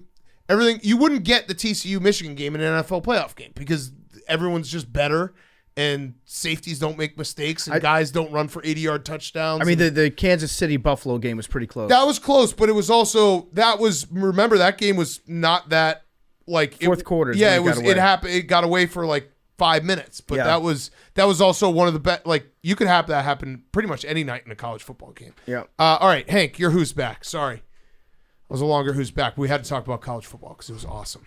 Who's back is Jumpsuit January. Yeah, let's You go. Like it? You like it? It is nice. You guys kind of abandoned Jumpsuit January a few years ago. Wait, what do you mean by you guys? You two, both. I never abandoned Jumpsuit January. I said specifically jumpsuit January is about being comfortable, and sometimes I'm comfortable in jeans. I will wear jeans at some point this January. Hank, I have never I just abandoned Jumpsuit January. I've already had my phone fall out of my pocket like 6 times. There'll be a random Thursday I'll show up in jeans because I want to be comfortable and hold on to my wallet. I fucking ride or die for Jumpsuit January. It's my favorite. It's birthday month, Hank. I love this. I love this shit. I live for this. I don't know if you were going to mention that. It's birthday month. Happy birthday to us. It is birthday month. Oh, thank you for remembering. It's also January 6th. Yeah. Yep. Yeah. Big month for all of us. it's my birthday. And is your birthday? Yeah, my birthday's in January. What's the date? 13th. I knew that. It's birthday month. Yeah. I don't really like birthday month anymore. It's birthday month, baby. How old are you going to be? 24? Yeah, dude, I'm getting Whoa, Billy. 24. That actually hurts you a little bit because I feel like the Billy Riders, I'm a Billy Rider. That's why you're here. Are always like, he's a 22-year-old kid. Leave him alone. Yeah. I might have to grow up. No, don't do that, Billy. Don't do that, grow Billy. up, guys. You won't be able to. Billy, you're not I going to might- do Yeah, that. Billy, have to grow grow up. up. Grow up. I might, yeah. All right, starting now, you're an adult. January 13th. You just have to, all right. Billy, you just have to wear a suit and a briefcase. Yeah. Pack your lunch, going to work every day. Now, Oh, no. January 13th is Friday the 13th. I know. you're going to fuck up big time. And it's also going to be a Friday for Billy's Yeah, birthday. Billy. Holy shit. Billy, you're going to go out Oh, so my. hard. We won't see you for Wild Card Weekend on That's that going to be St. Saturday. Patrick's Day all over again. Yeah, well, we're not doing anything on that Saturday, right? What's Wild Card Weekend? Or is there a Working. stream? Yeah, there will Yeah. be. But that's okay. The Jets got eliminated from I the know, yeah, playoffs. so- Sorry to We're not doing announce anything it again. except for work. Yeah. Sweet. Yeah. So you'll be good. No, Hank, I love Jumpsuit January. I've never given up on it. It's my favorite month of the year. It's so comfortable. I thought about doing Suit January to kind of play with the suit joke, but that's also You way should too do much effort. jumpsuit January. You should wear whatever makes you comfortable. Jumpsuits make me I comfortable. got too serious when everyone's like, "Oh, that's not a jumpsuit. Oh, like it's a sweatshirt and sweatpants." So what? People took it too seriously. Just wear what makes you comfortable. Yeah. I also have no full kit, so I'll get you some. I got you, bro. Don't worry about it. remember when I got you guys jumpsuits for Christmas and they stayed in the studio for the whole year until Billy cleaned it and took them? Do you want to tell the whole story? Sure. You got me a 3XL, and also the fucking detector when you like leave Macy's was still attached to it. Did you steal it? No.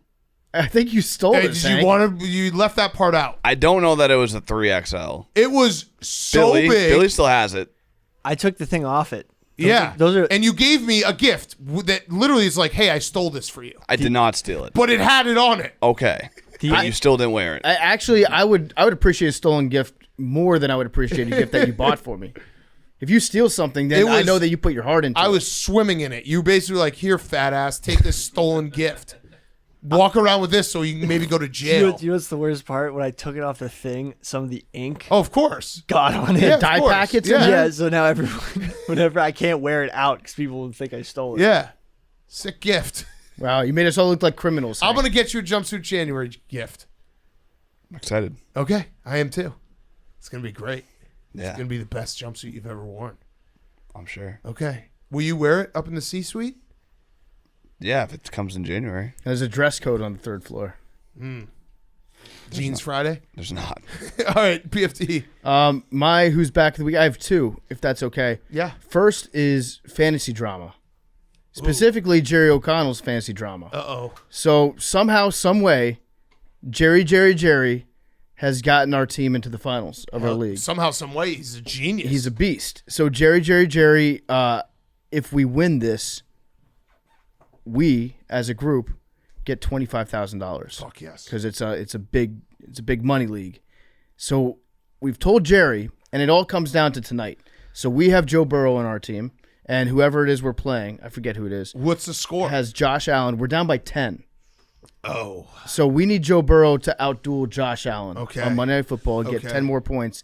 If that happens, we get 25 grand, boys, and we're inviting Jerry O'Connell to New York, and we're going to take him out on a shopping spree. And also a football watching spree. I want. Yeah. We were talking about it last night on the group chat. I want Jerry. I want to get him a first class ticket to New York to watch NFL football with us. He can pick whichever Saturday, Sunday, whatever he wants to do. Sometime in the playoffs, just sit and watch football. I want to go. I want to do. Supermodel wife not invited. I want to no. Ew, gross. Yeah. I want to go do a Brewster's Millions things where we just go to a toy store. Yeah. And just Jerry just decides what kind of toys to buy. Yeah. Until he spends 25 grand. We should actually just do that at like a Lids or somewhere we can get jerseys. Oh, Lids would And be just sick. see Foot how many Locker, jerseys you can get. Yeah. Claire's. Yeah. I Yeah. liked your hibachi idea. Oh yeah, we should get. Yeah, we're gonna get. We're gonna Sounds go good. to. We'll rent out a hibachi place. Oh, hibachi would be good. But just or imagine us Margaritaville. all in just random NFL jerseys at a hibachi place, just the boys. That'd be great. Hot topic. How fast do you think that Jerry would it be possible to spend $25,000 in a Spencer's Gifts? Yes, I want to find out. you might have to legally buy one of the workers, That's fine. but yes, We can make that happen. Yes, I'm gonna say yes. What do you say, Billy? What, Billy? I'm pretty sure like they have life-size dolls in there. Oh yeah, Life-size you dolls. just end up with 25 Life-size dolls. Life-size dolls. yes, Okay. life-size dolls. All right, what's People your think other hot seat? I'm Andrew Tate. My other Top hot G. seat, top G. My other hot seat is, or my who's back is just being in really good shape because it's New Year's. Yep. And we are officially starting to become a hot bod podcast Hard right bod. now. Hard bod. We're We're going. I'm going- Join me. Hard bod. I'm going Buns of Anarchy. So is that Yeah. hot bod or no? hard We're bod? going to be hard bodies in 2023. So Hank has the Peloton. I'm getting back on the Peloton. All are welcome to join. Buns of Anarchy, we're riding tonight before Monday Night Football. We're gonna ride at 7. So we're gonna follow Buns of Anarchy on Twitter. So we'll post the official schedule. But the bottom line is this podcast is gonna be fucking sexy as shit. Yeah. By the end of January, we're getting Super Bowl abs. Yeah, I'm going to be hard body city. Max and I are about to fucking. We're going to be beasts. My strategy. Hank doesn't believe me. My strategy is just eat kava every day, and then ride on a Peloton. That's about it. Yep. No Sunday. No bad food. No. We're going healthy. This is a teamwork thing. Also, stay hydrated. Stay hydrated. That's very important. What are we doing Drink more next water. Sunday? Salads, Yeah, what does that look Greek. like?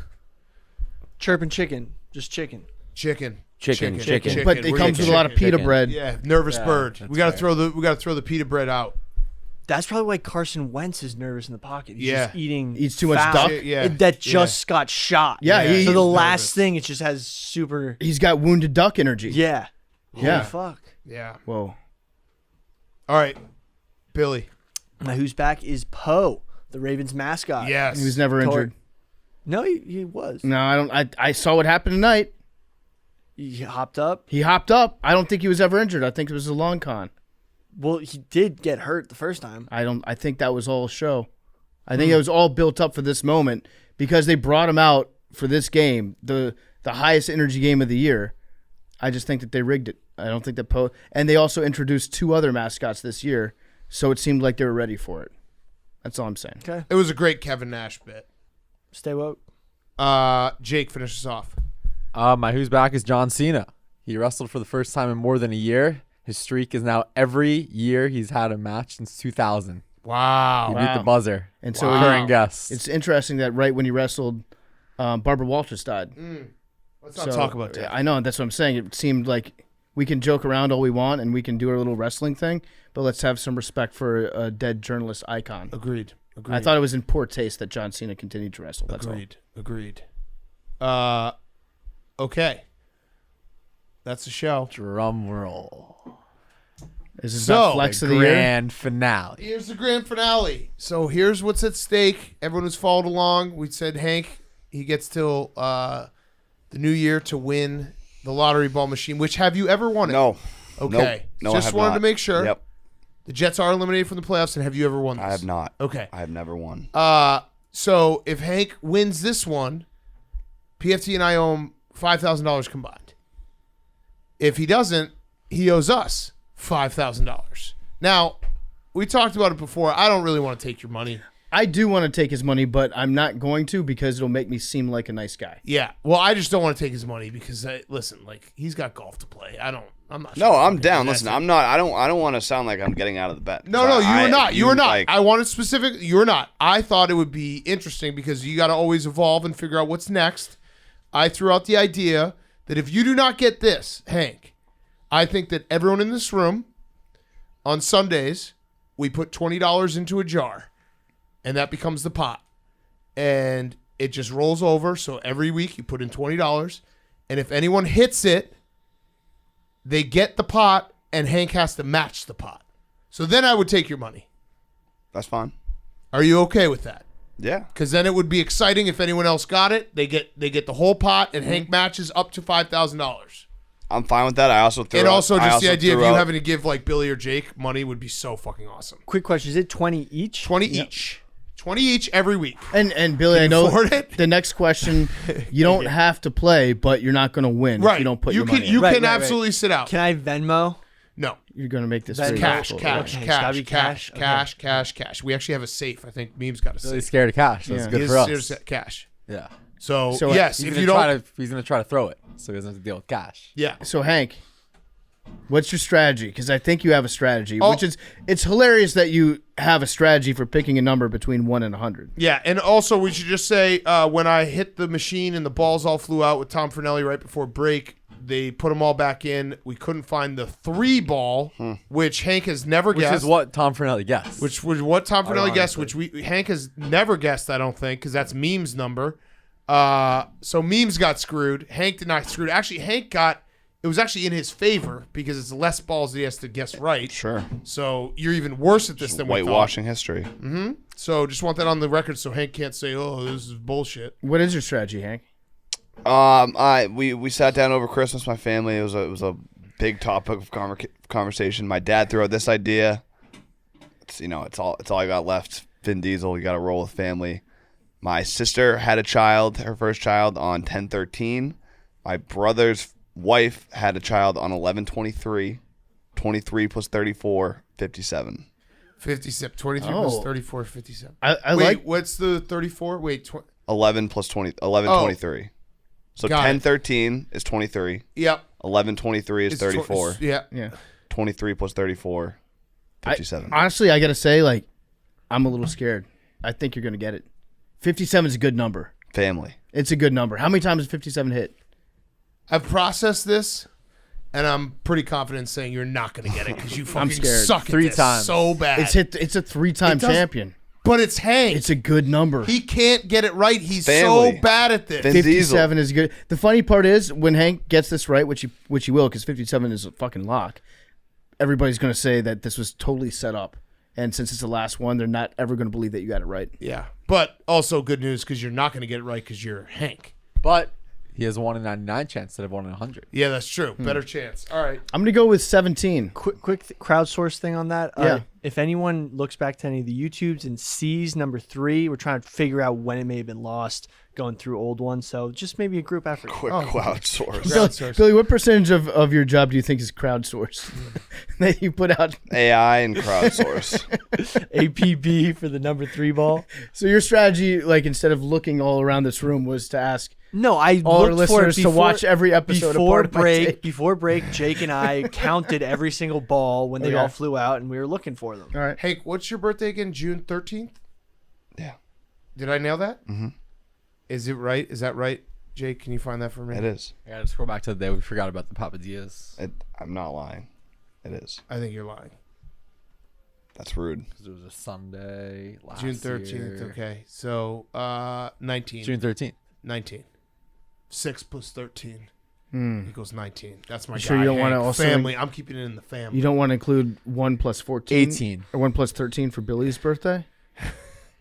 You should do that. You should do that. I'll go 14 for Billy's birthday. Yeah. Family. Family. Family. My family. What are you doing, Max? You want to do one of our birthdays? 31 or 32? Why not both?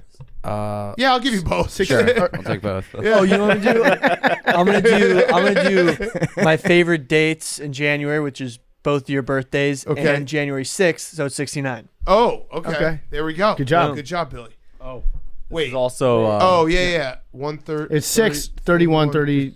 Yes, 30 plus 31 plus 6. Yeah, got it.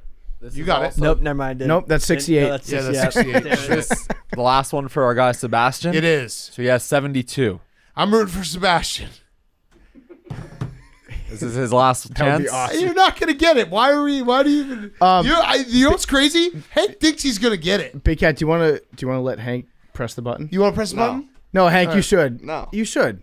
I don't like the tricks you guys have been pulling. Well, this is the opposite of All the right, I'm trick. doing 19. Let's just recap. 19, 14. 14. Billy, you have 68. Oh no. Let's I mean, go 69. Let's go you 69. just said your favorite. Okay, team. you know, let's go 68. Let's go 68. 68. Jake, 18. Max. Sebastian 72. Max, 31 31 and 32. Yeah, both.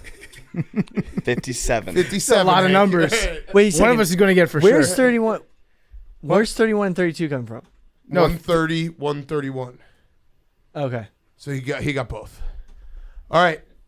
You really think you're gonna get it? You're not gonna get it. You're not gonna get it. Oh my god. Why are you nervous, Jake? You guys are I'm not nervous. It's like but you guys are a lot losing of your minds. drama. Hank doesn't get this. He will never get it. Dude. He will never 69 get it. almost happened. 54. Oh, You suck. oh, sorry. You Hank. suck. Sorry. You're was it never close? gonna get it. Was it close? You are Oh, so bad at this. wow. Sixth time. That Oh. was close. I Hank, saw the 5. I have one question for you. Why couldn't your sister have had that baby 3 days earlier? My one question was, have you ever thought about just picking the right number? That's my New Year's resolution. Is picking the right number, so Yeah. you're 0 for 1. Yep.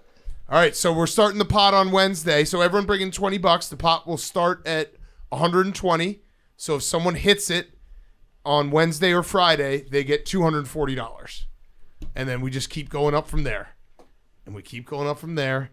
And hopefully Hank has to give Max, Billy, or Jake that money. I'm also probably gonna splash the pot huge. What do you mean? I feel like it's only right. Like put some You're just seed gonna money put- in it? Oh, okay. Yeah. Yeah, that's That's fine. whatever you want to Can we do. make it 5 each? Billy, I'll cover you the first week. All right? No, okay, I'll do 20 each. I'll do 20 each.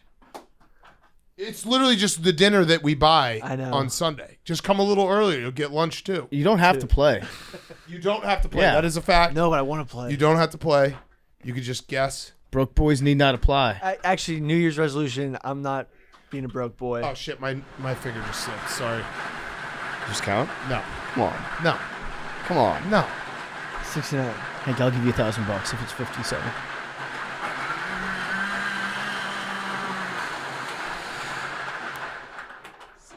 $66. Damn, I Oh, wanted damn. it to be 57 so bad. He would have. What would you have done? Rooftop. Thrown something. Rooftop. Hideki. You'll never get it. You're never gonna get it. Love you guys. My finger slipped again. Sorry.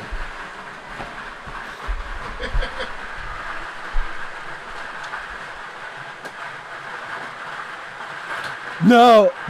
27. Oh. Pubic lice are more closely related to gorilla lice than human head lice. Makes you wonder.